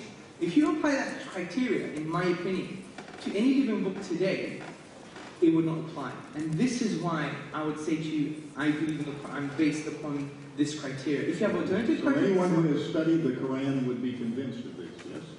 No, because obviously we're not robots, and some people have egos, or some people have pride. People are convinced before they start, in one direction or the other. Well, the interesting thing is you're talking to someone who was unconvinced and then became convinced. So from my personal perspective, I was a skeptic, I was unconvinced. Funny enough, president of the American Atheists, I was a secular humanist, which is something that you've been a chairperson of, I believe. So I came away from that because I think it was our epistemic duty to actually look into man, life, and the universe and come to some conclusions. And the current conclusion I have is that Islam is the most correct view based upon its intellectual foundations. The existence of God, the miraculous nature of the Quran, its inimitability, and the truthfulness of the Prophet Muhammad sallallahu alaihi wasallam, something which you haven't addressed yet. What is the penalty for changing your mind in either direction about the truth of Islam, and what should it be? Well, I know it's a bit rude to answer a question with a question, but I'll do both. What is the penalty for a nation under the secular capitalism for changing its regime that's not in line with current American hegemony? It's actually death of like 500,000 Iraqi babies, right? No. Isn't I wouldn't it? agree You don't that think it- so? I wouldn't agree that. So you haven't heard of I something was called... very much So you haven't heard of something called liberal interventionism? Of course I have. Oh, I well, am... maybe you should ask me your question and so your more grounded first before It you would be point to interesting if I it. could comment on your comments. Sorry? It would be interesting if I were allowed to comment on your comments. Yeah, please. I certainly think the adventure in Iraq was a horrible mistake, and I thought so before it started. So, you know, it's not a question of do I agree with American But why is it policy. horrible if there's no objective morality? I mean, it's Well, that's relative. another question there. You are the one who has no objective morality available to you, and this is demonstrable because of the record of Islam, for example, on the question of slavery. Surely something that most modern people, including most modern Muslims, think is an immoral Can I thing respond to to your do. comments? But it has not been the case throughout the history of Islam. Muslims have taken many people as slaves and justified it. And so, of course, all other religious groups. Moral standards change. They change not, I'm not talking about people don't obey the moral standards, I'm talking about what they think is right changes. I agree with you. But the argument is not about moral epistemology. It's not how about to the fact that we don't have any morality Sure, that you comes can from speak. outside of human beings. The argument is not about moral epistemology, which basically means it's not about how we get to know morality. Okay? In Islam, we have this concept called ikhtilaf, a differencing of opinions. So did God really say this or did he say that? The point I'm trying to make is about moral ontology, the actual grounding for morality as a moral property. So we would say, no, there are objective morals. Okay, that's fine. But you're conflating ontology with epistemology. And I'm saying to you, fine, I agree there's differences of opinion. But the point is, I'm saying once you have a conviction, the grounding for that is always objective because objective morality makes sense of the existence of God. And we believe in moral properties. Now, for you to have claims of pointing the finger at the Islamic worldview or Islamic history actually presumes moral properties. And if you do presume moral properties, then what is your grounding for that? And if your grounding is not God, then it's all relative anyway. You can't say nothing about what happened in Iraq, or nothing that happened in Germany, or nothing that happened anywhere That's else. absurd, and I've already explained that Why it is is it absurd? Because you can ground morality not in a complete objective fashion, but you can ground it on human values, on the fact that human suffering should be avoided, and that we should do no harm to our fellow human beings, no unnecessary harm. And that, of course, leads to all sorts of problems. It comes down to who has the most power to make the definitions, and terrible things have happened throughout human history because of this. Sure. I'm not trying to say that there is a clear objective standard for morality and that there isn't. I'm saying there isn't one. That we have to do the best we can, and that the fact that there is no ultimate moral grounding, objective grounding for our moral standards, doesn't mean we shouldn't have moral standards. Of course we should. We should have moral standards. We should care about how we treat our fellow human beings. We should oppose the Holocaust. We should oppose racism. We should oppose the oppression of women. But we have to do that without having an objective moral standard because there isn't one. Okay, that's your presupposition, and it's invalid because you haven't dealt with the claim that the Quran is inimitable and is a miracle. But that means you're claiming that morality, its basis is social pressure. If that's the case, then in America... It's far more complicated than that. Well, that's the starting point. And therefore, in America, in maybe 200 years' time, or 100 years' time, or 50 years' time, it would be okay for old men to actually sleep with 3-year-old boys. There's actually an organization called NAMBA. It could happen. I think it's unlikely, as my Well, it's unlikely, I but certainly hope it does not. I mean, my grandmother thought some things that happen today are unlikely, but they happen very fast and very quick. So this is the problem with the atheistic worldview. But you're a red herring. That's the problem with your problem. Let me finish my statement. Let me finish my statement. Thank you. The issue of slavery and apostasy in Islam, these are red herrings. You've agreed, and I assume you agree, that we base our decisions on reason and thinking and the rational foundations of our worldview. Now, I agree that we should. The red herring is, oh, there was slavery in Islam, which is a little bit intellectually dishonest because slavery in Islam doesn't have a linguistic mirror in the Western narrative. When we mean slavery, we mean someone is able to become a ruler. And that happened in Islam. He was a son of a slave, and he became a ruler. That's never happened in Western slavery. Furthermore, the Quran itself says to free slaves and to free a neck. So the concept and paradigm of slavery in Islam is actually one that goes towards stopping slavery in the first place. So what happened, for example, when the Americans took all the blacks that was actually against international law at that time. And what was international law? It was Islam. It was Islam, you shouldn't be doing this. Now, whether Muslims actually sold slaves to the West is another different issue. But the point is, you need to know what does slavery mean from the Islamic paradigm. But the point is, that's a red herring. The point is, that doesn't negate God's existence.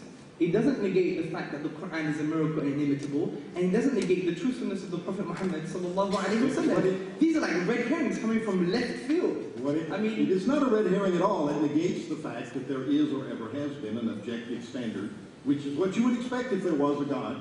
But in fact, the standards change. They've changed in the history of Islam. You've misunderstood again epistemology with ontology, how we get to know. Not a red herring, it's the basic argument of it. Okay, Dr. Al-Bakr, you agree that there was a difference between the basis of morality and how we get to know more. So yes. Ontology and epistemology. Yes.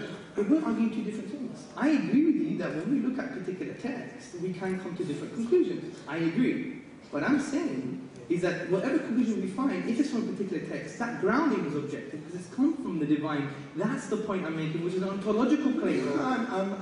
We seriously disagree. There is no grounding. And, it's not that I haven't paid attention to the question. We're having some grounding. There is no grounding. Okay, let's work on that. There is no ultimate grounding. Yes, let's have a conversation now. This is the conversation. Let's start in a positive way. There is no grounding. I'm claiming there is a grounding. And I'm saying this book called the Quran can have come from an Arab and non-Arab, the Prophet Muhammad sallallahu alaihi wasallam, or the divine.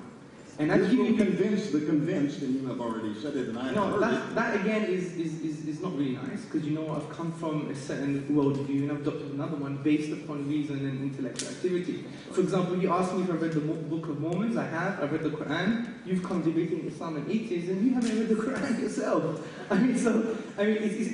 And I know the flight's about 10 hours. It was dishonest of you to say I didn't even need to know anything about Islam in order to have this debate. You were the one that told me that.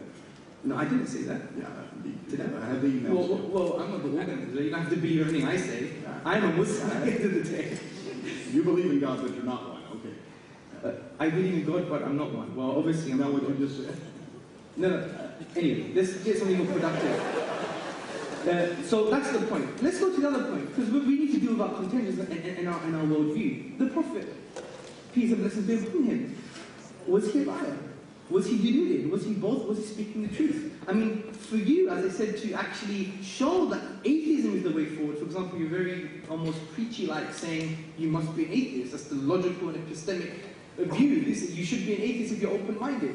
And I'm saying to you, fine, if you're open-minded, then you will be able to deconstruct my arguments and construct new ones for the atheist worldview. At the moment, you haven't deconstructed my arguments, specifically the Quran and the prophethood of the Prophet Muhammad, peace and blessings be upon him. If you can't do that, then all you can say is, this is why I'm an atheist, I haven't said nothing about Islam, and there you go. But since the debate is about Islam or atheism, you decide, I am assuming you come ready prepared, or you could even think about them now.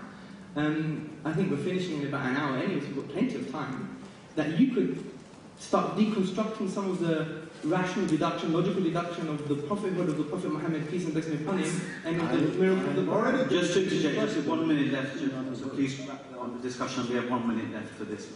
1 minute. 1 minute. Sorry, I didn't hear you.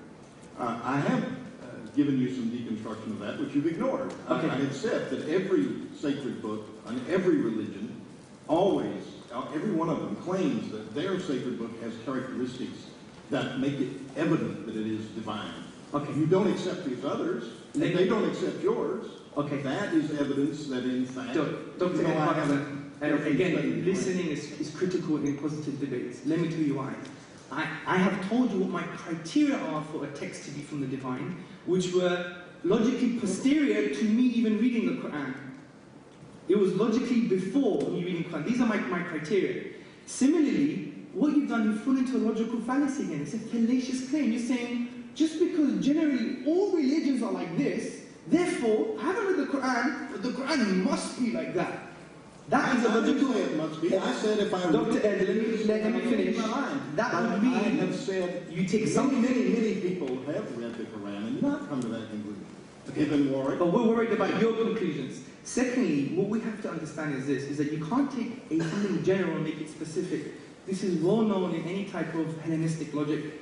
And something that we need to be careful about, because we could be intellectually dishonest to the audience, because you're saying, here's a generality, let's superimpose on something specific, something which doesn't make sense. I am saying very specifically that there is very, very good evidence to believe that there is no... You didn't say that. You're saying two different things. First you're saying, because other religions have these claims, now you're saying there is very good evidence. And a variety of arguments I think you need to make your mind up. And what's very interesting is... I have made my mind up pretty well. I think your claim should be that I've made it up too well. Dr. Edward, I think when you say it's a bit more honest to say, you know what, guys, I've never read the Quran. I haven't analyzed Hamza's criteria for divine text. When I do that, I'll get back to you. Wouldn't that be a bit more sincere? That's what I said with regard to that argument. Wouldn't that be a bit more sincere? That's exactly what I said, so yes. Well, you said three things now. First you said there's good arguments, then you say other religions have done it, your first and now you're saying I'm being sincere. Your first argument was in favor of my position. Your second argument and your third argument were things with which I'm not sufficiently familiar in the specific case of the Quran in Islam. Okay, so you have no case. And I didn't pretend that I could. But I did say that in general, when we find religious claims like that, they consistently, all of them say that. Now, how many religions must I examine before I realize that they're all like that? All of them to be 100%. All you need to do is examine my criteria for revelation, something which you haven't done. Okay, let's wrap this up, gentlemen.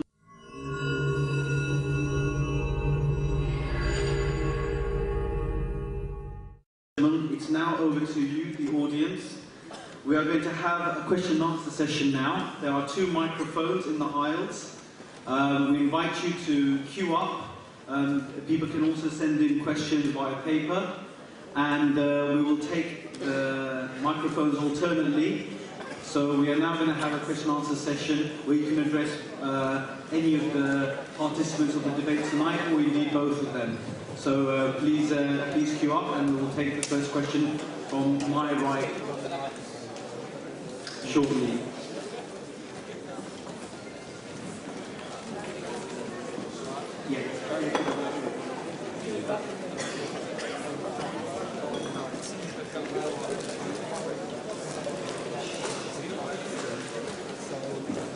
Right, we'll commence with the question and answer session now. Yes, the gentleman on my right over there. Thank you.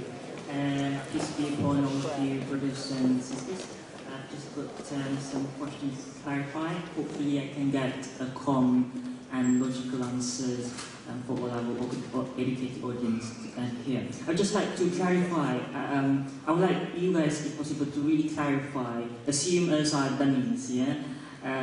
Please provide succinct answers and logical ones about the existence of the universe, this physical universe. I think Brother Hamza has mentioned it quite clear from Islamic perspective on the finite physical starting point of our universe. But I'm sure you guys have agreed earlier that the universe started from nothing, and Dr. Hamza was, Brother Hamza was pointing out how could nothing produce nothing, and there must be extra physical, which the potentiality of infinity. But just please, Dr. Ed, if you could explain in logical manner how this nothing could create something which is immense like what we're seeing today. Thank you. I heard very little of your question. I heard a little, and I think I can answer at least the last part based on what I heard. But either you should stand by or maybe you can help me with this question. The last part which I did hear is, how could nothing have come from nothing? And how do I explain that? I accept the cosmologist's explanation that we had the Big Bang, that there was nothing before that, and that we actually know nothing, I mean nothing, about what was before that, because there was no time or space before that. We have no knowledge about it at all. We can, and many theists do, decide that we will call that nothing God. We can do as Hamza Tzortzis did, and use the first cause argument and say there must have been a cause, and therefore we'll call it God. But that is illogical to make that, that is no more an argument for God than my saying the universe must have existed until the Big Bang, and before that there was nothing, and there is no cause. If you accept his argument that there has to have been a God, then the same things that led him to say that would lead you to say, okay, what caused God? When did God start existing? If it's not eternal, if we cannot have an infinite regress, we can't have causes causing causes, you have to stop somewhere. That is no reason to say, therefore, we have to stop with a step beyond our understanding and call that God or Allah. What you say is, look, before the beginning or before the start of the universe, we don't know. But saying we don't know is that's not evidence for God. That just means we don't know. And the first cause argument breaks down if you apply it to God, so apply it instead to the universe. The universe is the first cause of everything we see here today. And the physical constants and pressures and processes that led to what we are. I don't know if I answered the first part of your question. I really didn't hear most of it. So Just one short answer, either yes or no. Do you think nothing can lead to something? Either yes or no? Just to make it... I think in the... obviously we had at the beginning of the universe something coming from nothing. Or from nothing that we know anything about. Yes. Okay, I mean, I think we could respond to each question. Dr. Ed Buckner, again, the listening. I haven't given you a first cause argument. I'm giving you an argument the following way. Whatever begins to exist has a cause. That premise you cannot deny. If a big elephant popped right next to me, and I said this came out of nothing, then, well, it came out of nothing. So what caused God? Well, listen to, I'm going to answer that question. What's very interesting as well is that if we follow your philosophy of that things can come out of nothing, then there is no point even having a conversation. Do you know why? Because I can claim anything. You know what? Oh my God. My mother isn't my mother. She's actually a grey rhino that was born on Pluto, and she flew here in a giant feather. Doesn't surprise me. So it's very humorous, but it's not much of an argument. Dr. Buckner, I'd like to remind you that Hamza does boxing and martial arts. So the point I'm trying to make is... But that's his mother.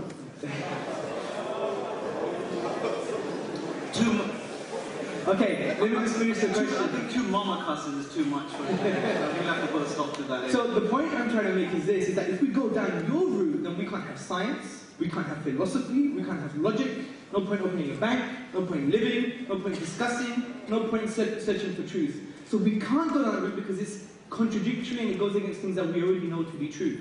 Now you said what That's obviously not true. Now you said what caused God. But the question here is not even about causality, it's whatever begins to exist has a cause. We're saying God never began to exist, by concept and by principle. And if we just say then what caused God, well let's ask the question, then what caused the cause that caused God? Now if we do that ad infinitum, then there's no God, and there's no creation. So by rational necessity, it's telling us there's a cause. And I'm not saying now, and again, listening is very important. I'm not saying now, there's a cause for the universe, therefore it must be God. I even mentioned that. How do we know it's Allah? How do we know it's Jesus? How do we know who this thing is? I said upon something called conceptual analysis, we come to the conclusion it must be one, eternal, unique, immaterial, and personal. And this is why it's unfair to say, oh, it's the prime mover argument, it's the first cause argument. I've given you the reasons why that's not the case. So let's be attentive. Well, it's not. How is it the same argument? Explain to me. Okay, I think we've allowed each speaker to have a crack at that question. Can we take a question from that side, please? Yes, sister. Assalamu alaikum. I just want to point to something that hasn't been addressed yet by Brother Hamza. Dr. Ed Buckner mentioned that because Allah has many names and many attributes, that therefore is contradictory. Yeah. So if I were to say that you, Sir Ed Buckner, is someone who is calm but then can be angered, somebody who is generous but then somebody who can be spiteful, all these attributes can be part of your character, but that doesn't mean that, therefore, does not mean that you are not Ed Buckner. It is not contradictory to yourself. It is not contradictory, of course, to say that a character, whether Ed Buckner or God, not quite the equivalent, but any individual or character can have complex characteristics be one thing at one time and one thing another. And that was not the point that I was saying is contradictory. Remember, this was in regard to the problem of evil, the problem of suffering. This is, Hamza has said in his writing that this is not a problem because God has many faces, because there are many different names for Allah. But I don't think that Islam, except as one of the names for Allah, capricious and pointless killer of children. And yet in the tsunami of 250,000 dead, thousands and thousands of children were killed pointlessly. That is not consistent with a God, a good God, a bad God, or a God with many names. That was my point. This also shows the difference between the atheist worldview and the Islamic worldview. Let me give you a scenario. The atheist worldview is as follows. You have a crap life, in a crap existence, being very poor, a tsunami comes, you drown and you die. Atheist worldview. That's it. Islamic worldview, you have a bad existence, you have no money, a tsunami comes, you drown, you die, and oh, here's eternal bliss. I'm not saying which one.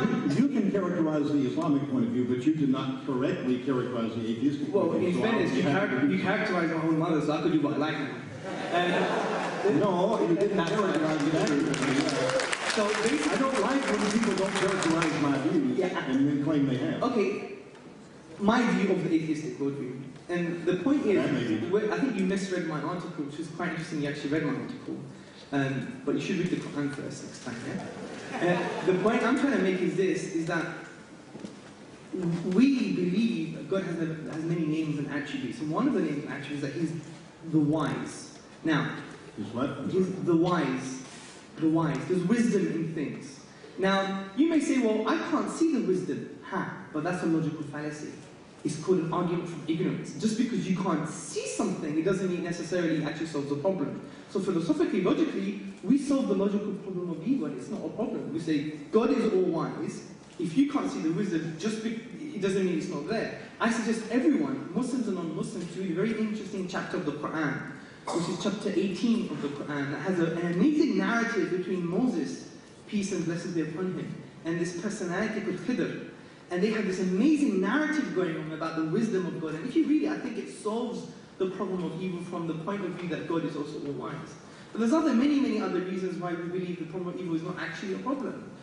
Because we believe people who drown, they have eternal bliss. We believe people who are buried under rubble, they have eternal bliss. Anyone who has illnesses from the stomach have eternal bliss. To the point when they're in this bliss, they'll look back and say, I would do it again to be in this state. Do you see? But from the logical I see that you believe that. I understand that Islam of course. Muslims believe that, but that's not evidence for its truth. And the point I was making is that you have a reality which is inconsistent with the designer God. You have a reality that you would get if, in fact, these things evolve.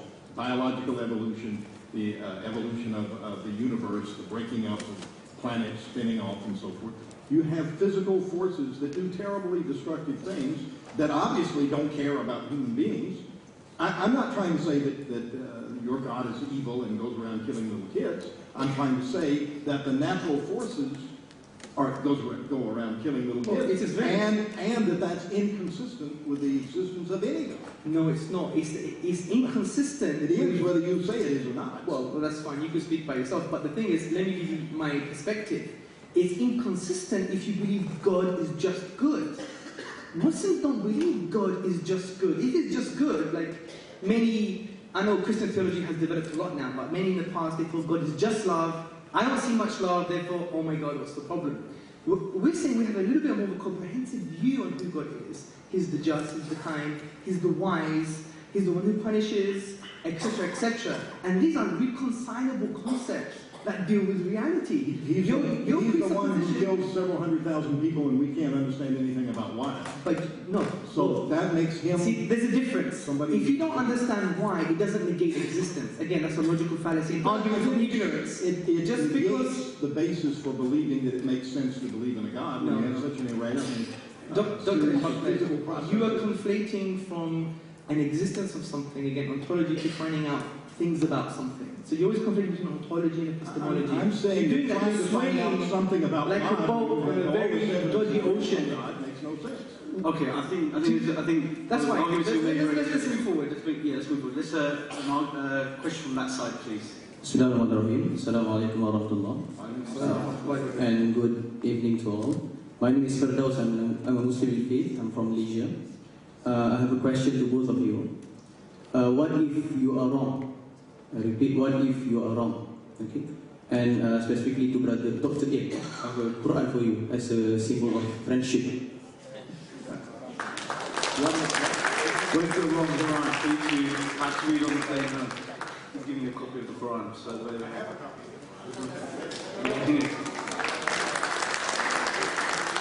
So now you can read it twice. Right, so first of all, that question which is regarding what if you're wrong, we'll let Hamza do it first on that one. What if you're wrong? Well, this is equivalent of the argument of Pascal's wager. He was saying you should be someone who believes in a religion because, you know, the consequences of believing that are tremendous.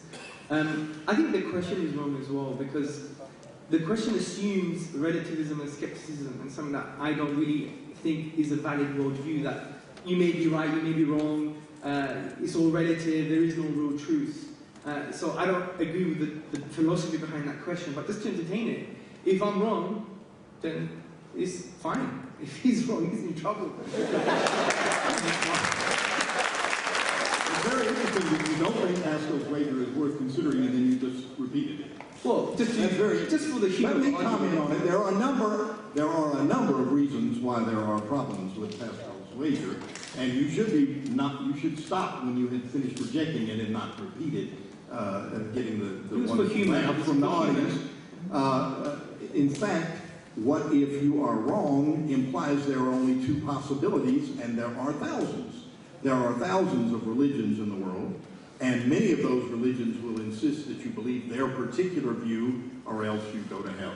Now, Pascal's wager makes no sense on that ground. It also makes no sense on the ground that you can't force yourself to accept something that doesn't make any sense to you, that you think that is not well supported, even if you think there are consequences. If I'm not mistaken, I don't know about Islam. I know in Christian terms, their beliefs are that God can read your mind and knows what you're thinking. So pretending you believe when you really don't doesn't help you. You got to actually believe. I suspect the same thing is true for Islam. So I can't actually believe unless I've got some good reasons to, and I haven't seen any. And the fact that I haven't read this book should not give you much hope, because I've read lots of holy books and they haven't been successful in persuading me. So Pascal's wager fails on so many different subjects. One, my favorite is, and this is as much a possibility as the others, imagine that there is a God, we can call her a female just to make it interesting. There's a female God who wants in her heaven with her only people who are intelligent enough to reject the inadequate evidence that she has provided. So only atheists go to heaven, and all of the believers go elsewhere. Now, I don't believe that. I'm not saying I do. It's not a supportable belief, but it's just as well supported as any other variation of Pascal's wager.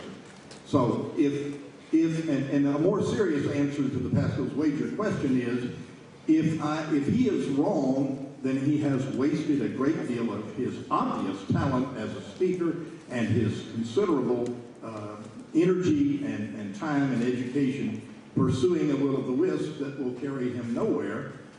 Islam has some value. I told you at the very beginning of my first talk that Islam has a reputation for being hospitable and friendly and gracious. So if in fact that religion or that combination of culture and religion succeeds in making you hospitable people and being good to each other, that's a great thing, and I'm in favor of it. But there is no two choices and you have to make the right one or you go to hell, and I don't think a serious Muslim would believe that either. Yeah, you're right. Okay, let's take another question on this side. Yes, sister. Hello, assalamu alaikum. Wa alaikum assalam. I just wanted to know, because you haven't really offered us like an alternative point of view, I really want to know what your ideology is what you think the purpose of existence is and what the point of your life is. Well, I don't think there is any point to our existence if by that you mean external to human beings, if you mean ultimate, if you mean where we are finally going in the long run. I don't think there is any such, there is no answer to that. I believe that life is arbitrary and capricious and meaningless from a point of view outside of human society. But I think that what matters is our view inside, the subjective view, and I think it's very important that we treat each other well, that we live a good, rich life. I said much earlier that I disagreed with Hamza's characterization of what I think the atheist view of life is. And I think the atheist view of life is you only get one, you better do it right. And the way you do it right is to pay attention to your fellow man, be respectful of your fellow man, be interested in your fellow man and fellow woman's ideas, principles, that you be gracious, that you be hospitable. Well, I am very much a secular humanist as well as an atheist. But why? Why? Because that gives me a richer, fuller life, and those that I have come to love and care about a richer, fuller life. And human life is worthwhile and valuable and worth protecting and interesting from the subjective point of view of human beings. You do have to start with a principle or two, and you have to accept those principles, but you can't expect them to be absolute grounding. That won't work. You start with the principle that you should do no unnecessary harm, as the Christians put it, do unto others as you would have them do unto you. And there are variations of that in almost every human culture we know anything about. Confucian China, and I'm sure there is in Islam as well. I'm just going to be very quick on just my 10 cents on that. And when you mentioned about, Islam mixed with culture may have some good things, etc., I think that's quite unfair. I mean, atheists can be good people, so can humanists. But I would argue, since there's no moral driving force, no moral motivation, you're less likely to be. And that's actually not just an outdated cliche coming from the religious masses, because before the Christians and the Muslims would be like, you're an atheist, you're a bad person. But that's not really true, and I agree with that, because Dr. Ed Buckner, besides the fact that he cusses my mother, is still a really nice guy.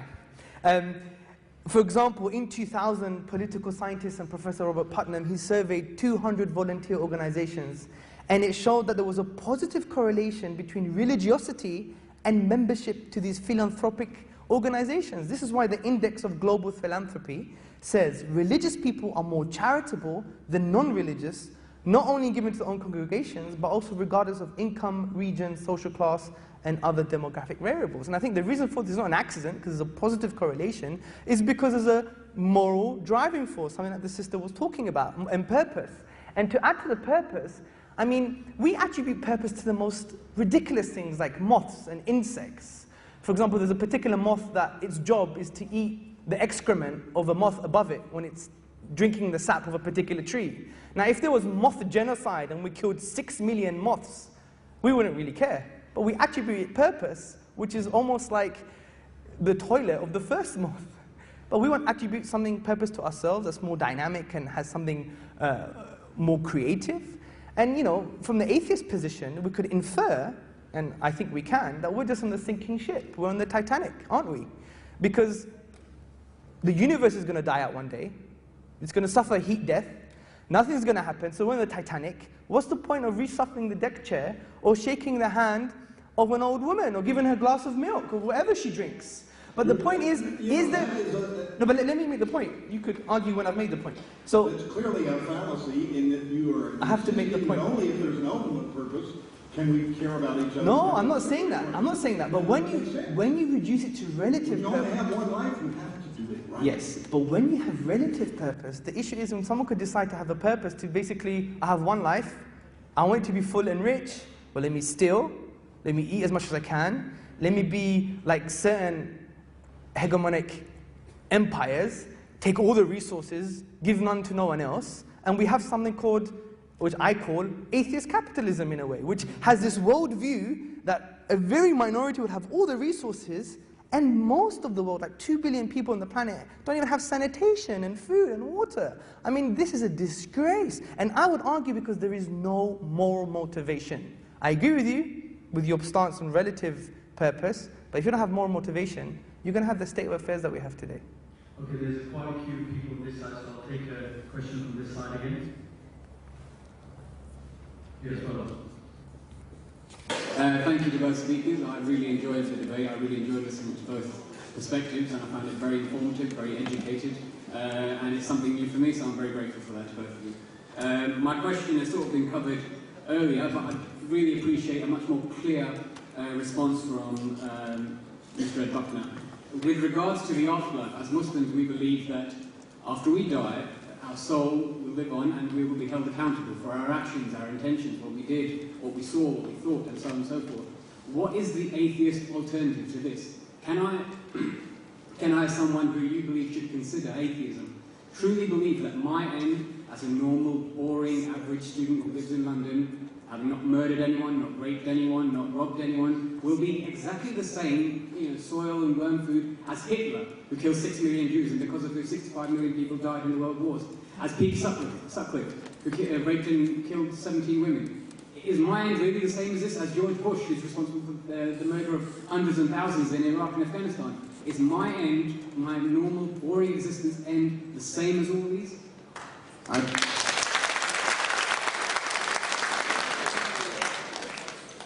I think your ultimate existence is the same as all of those, and I think that wishing that it were different will not change the facts at all. Now, I do think there is a difference. Surely you have a better ability to sleep at night than George Bush. Sorry to interrupt you, but what I'm asking for is an alternative. What is the atheist alternative? You can criticize what I'm saying and my opinion and my religious beliefs. Well, I understand. I do what is the atheist alternative? What do you believe will happen after you die? Yeah, if I could give you an alternative that led to something better than this life, sure, I would do that. I mean, I'm not opposed to a future life of rewards and punishments. And Thomas Jefferson, one of our greatest leaders, believed in such a thing, even though he was certainly not a Christian. So I'm not saying that it wouldn't be wonderful somehow to imagine that justice ultimately will be done. I'm not saying that there's not a very tantalizing possibility about a future life. I think that's what has kept the irrational idea of a future life alive for generations and generations of human beings, Muslims, Christians, and others, that there is some future life. But that's not evidence that there is any such future life. The fact that you want it, I want to win the lottery, and I haven't done it yet. Desire does not produce what you want. So I would urge you to live a realistic life, to understand that when you die, you're gone, and there is no more. You'll have the same kind of feeling and existence and pain and everything else after you die as you had before you were born. None at all. There's nothing to worry about. You're not going to hell. There isn't anything in the future. I can't prove that. I'm not trying to insist that it must be true. But there is no evidence to the contrary. The fact that you believe there is or want to believe it, intensely want to. I can accept that your opinion is pretty rounded and pretty open to it can go this way or that way. Can you suggest then, as advice to me, that maybe I should live the life of a drug baron in South Colombia, who live very healthy lives, very happy lives, they rob, they cheat, they steal, and they die peacefully in their sleep. They live rich lives, they eat good food, they sleep with many women. Is this the best advice for me? Is this the sort of life I should do? If I've only got one shot, who knows what's going to happen after? Is that the best thing for me to do? If the only thing that is keeping you from robbing and raping and so forth is Islam, I definitely want you to keep your faith. Thank you. But you should keep it knowing that that has nothing to do with whether your faith is true or not, only whether it's effective in keeping you from raping and robbing and stealing. Life matters, and how you live it matters. And I certainly recommend that you live a life that you can be proud of, that you can sleep well at night, that you're happy with, and that your neighbors and your friends will respect you for. I'm not suggesting that there should be no standards. I'm saying there can be no ultimate objective standards. The standards come from humanity. We're all we've got, so we better make the best of it. Okay, we'll now take a question from this side. Yes. Please go ahead. Hi, good evening, all. This question was asked to me by an atheist, and I didn't actually know how to answer it. So it's more to do with Islamic principles. The question was, does Islam contradict itself when it states that brothers and sisters and close relatives cannot marry and reproduce together? And isn't this the case happened with Adam and Eve at the start of humanity? I think this question is probably answered by Hamza first. Okay, so the question is, in Islam, we can't have incest, basically. But you're saying, how from Adam and Eve can they reproduce? All I know, to be honest, I haven't even invested in this question, but all I know is that our rulings now apply based upon the teachings of the Quran and the teachings of the Prophet Muhammad sallallahu alaihi wasallam. And what does the Quran say? The Quran says that we can't do incest, and the Prophet sallallahu alaihi wasallam never practiced it and told us not to do it either. Now, what happened with Adam and Eve is a different reality, and to be honest, I haven't investigated it. I'm sure someone in the audience will give you a really nice answer. One answer I have heard, but the reason I'm not saying it is because I don't know if it's true or not. But so I'm going to say it, but it might be based on untruth. Is that it was allowed then, but now it's not allowed. Something like that. But I don't really have the answer. Yeah, just to add, I could help with it. Oh, I want to get involved. You know, chair's got to do something, right? I just want to read out bits of paper all day. But anyway, basically, yes, the ruling was that they had pairs of twins, and the ruling was that the twins could not marry each other, so they could marry other sets of twins. So this was an anomalous situation, and therefore the kind of inherent disgusting act of incest was actually waived at that, suspended for that point in time. Okay, thank you, Chair. Very, very unbiased, huh? Well, the other argument against that, because that's the only information I knew as well, but the other argument was, well, something was wrong at the start, but now, no, something was right at the start, so now it's wrong. Because then being twins doesn't make them not brothers and sisters. Yes, that's a good point. But when you talk about morality, you could have, if the two situations were exactly the same, there would be a moral contradiction. But the two situations are not the same anymore. Do you see? Because one's based upon we need to have a human race, there's a specific historical context and time, and now we have a different kind of reality. Do you see? So the contradiction would be apparent if the conditions and variables are exactly the same, but they're not. Okay, well, sorry to long it out, but there was another question to that as well, and that was, well, wasn't the God strong enough to make two couples, and their children could have reproduced? Yeah, I think that's an erroneous question, because then you could say in so many ways, wasn't God strong enough to do this and that and this? This is the way He chose it, and that's it. I don't think it negates Islamic theology or Christian theology or religious worldview. I mean, at the end of the day, the most simplest answer is this. Look, it's true because God said so, and that's not irrational because we can prove that God actually said it based upon the rational deduction we have shown in other arguments which Dr. Buckner still has not addressed. Okay, question now. Hamza will stop debating when I read the Quran and write him back and say it didn't work, but he'll give up his ministry, right? My ministry? Yeah. Okay, this is now the brother the forgetful brother who's involved is the one who remembered. We don't want that to happen. My question for Dr. Buckner. Would you disagree with an atheist who thought that killing people is alright, and because it's for his own benefit? And if so, based on what would you disagree, since you don't believe in objective morality? And then, if you do accept it, then yes, it is okay if that's his personal beliefs. Then, yeah, that's what they believe. Then then if we were all atheists, we wouldn't be able to really find a common ground and wouldn't be able to get together, because each person would have a different belief on what's right and what's wrong.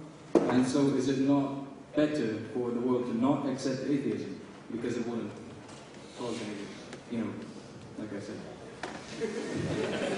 So basically, a question about subjective morality and I agree with that. I did hear him. I understood.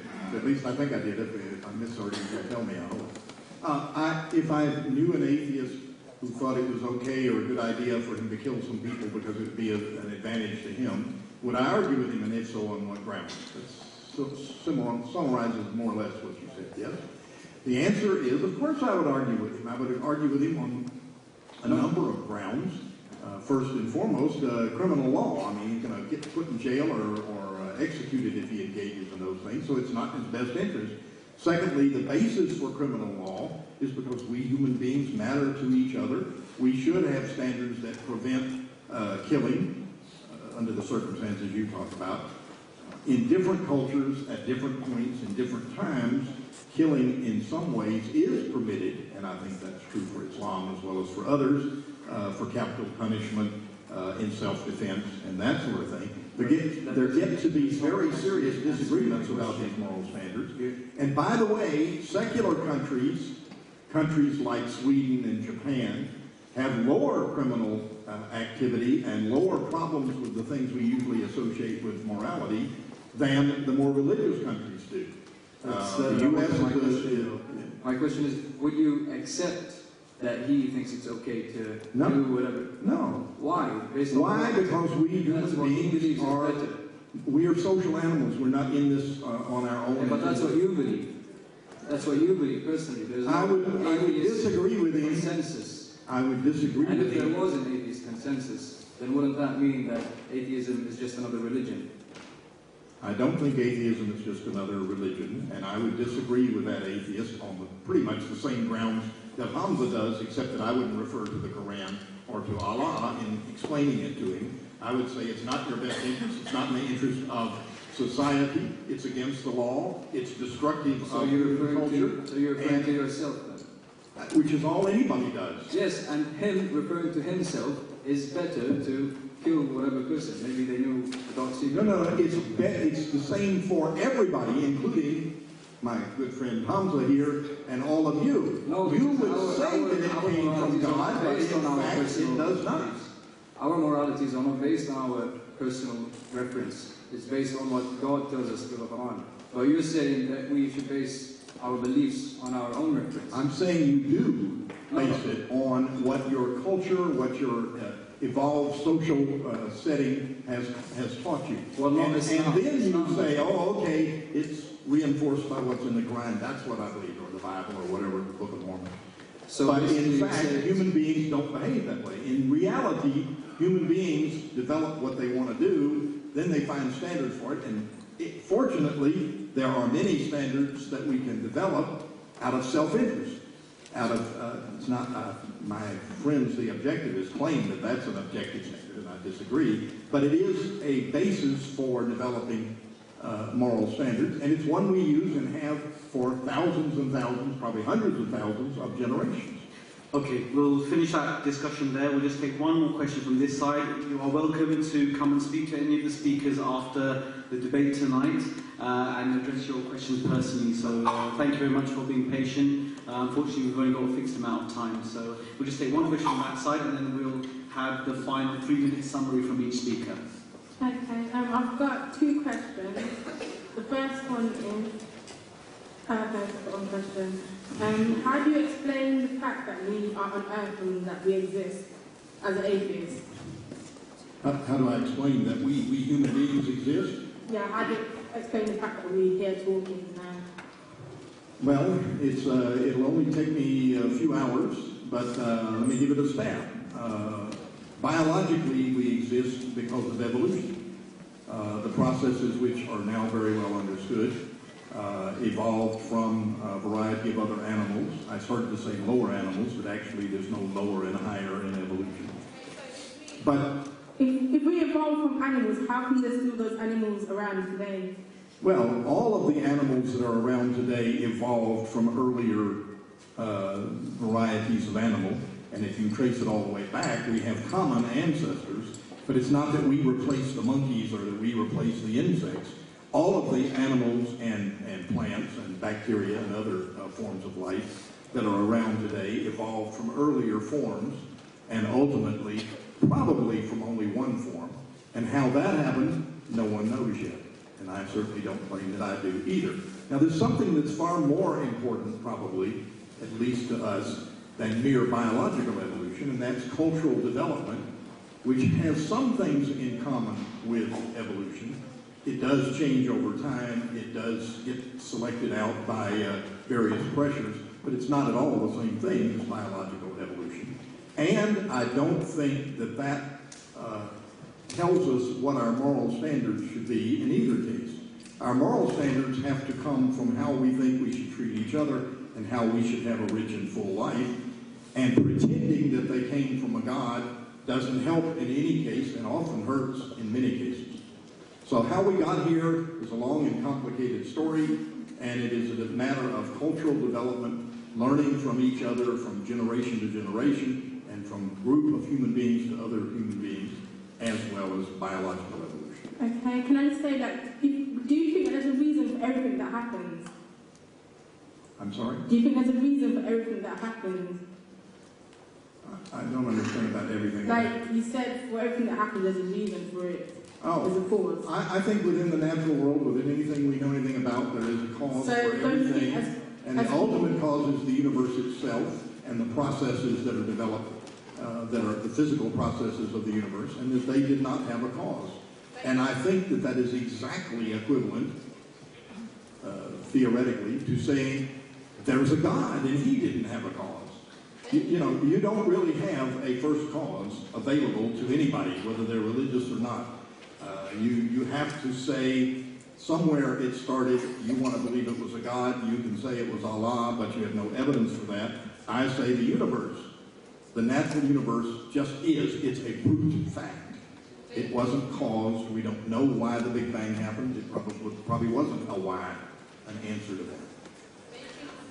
Okay, I think the discussion's going to carry on, as I said, afterwards, because we've got a tight schedule. We also need to pray Maghrib Salah. Dr. Buckner won't be leading it. I think that's quite safe to say. His Quran, you know, he hasn't read the Quran. I suspect that the conversation will carry on for a very long time.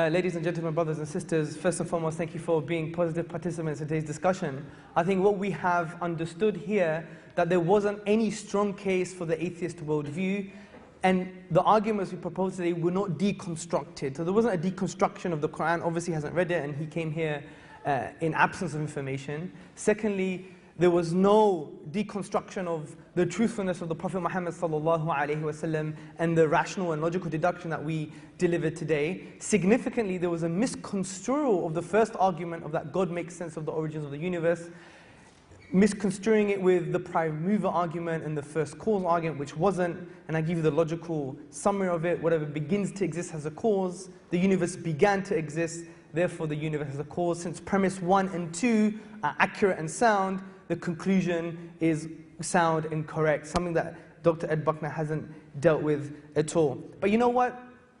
I'm going to let him speak and let you guys think about this until you die.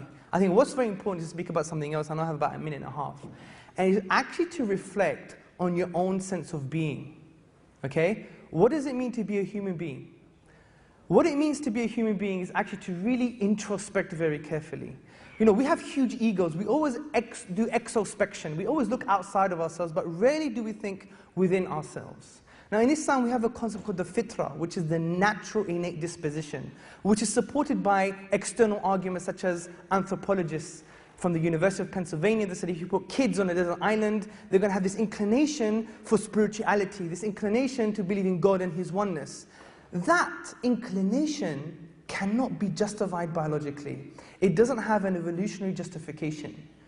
And when we reflect upon this, it would give us the driving force and the inspiration, and our souls will shake with awe to trying to find out what really is our purpose and how do we fix this mess that we have created in the human world. And I would argue that Islam is a very positive solution from the economic, social, justice, and even foreign policy perspective, something that would only require us to, as the Chinese say, empty our teacup, which take away the tea that we have. You want to taste new tea, empty your teacup, and then re-embrace different ideologies and perspectives in that positive way. So all I have to say to you, brothers and sisters and friends, thank you very much for taking your time out on a Saturday to start thinking about deep questions about man, life, and the universe. And I would end with a verse in the Quran which says, وَكَذَلِكَ نُفَصِّلُ الْآيَاتِ لِقَوْمٍ يَتَفَكَّرُونَ. And thus do we explain our signs, our evidences in detail for those who reflect. Keep reflecting. Jazakallah khair. Thank you very much for listening.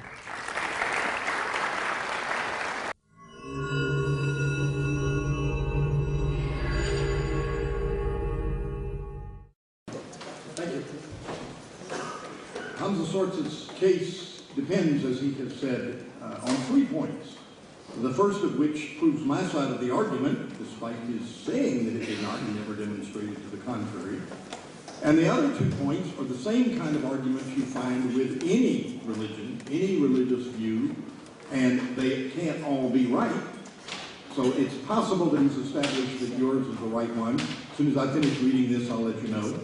But in fact, other people who have read it, many other people, have discovered no such magic, no such evidence of an eternal guidepost. And on the other hand, you have my case. The God of the gaps has shrunk. The God that was necessary to explain things we didn't understand is lesser and lesser and smaller because we understand more and more things. And the worldwide pointless suffering that we see, not only in humanity, but across all species, and the variation that you see in religious belief and in moral standards, all of these things are consistent with the lack of a God, the lack of a designer, the lack of a giver of moral standards.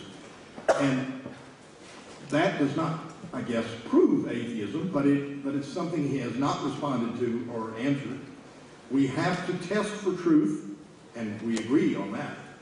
But when we test for truth, you can't just take the circular part of, well, okay, I believe in the Quran is beautiful, and therefore I'll check and see, is it beautiful? Yeah, it's beautiful. Well, you start with that conclusion, you're going to find that conclusion. Religion makes human life worse overall. Some religions more than others. I don't mean that all religions are equally destructive of human life and happiness. Islam has done its share of causing harm and unhappiness in the world. So certainly has Christianity and Judaism and Buddhism and other religions as well. There is no objective morality, and claiming that there is, simply asserting that there is, does not make it true. I would respectfully submit that in this case, Mr. Hamza Tzortzis did not make his case. Thank you.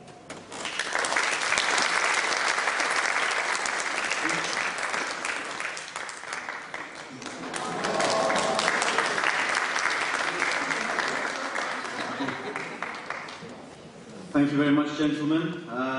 Just like to remind the audience here that there are still a couple of other debates and discussions in this series. So thank you very much for attending. We will now break for Maghrib Salah, and I now leave you with the Islamic greeting. Assalamu alaikum wa rahmatullahi wa barakatuh.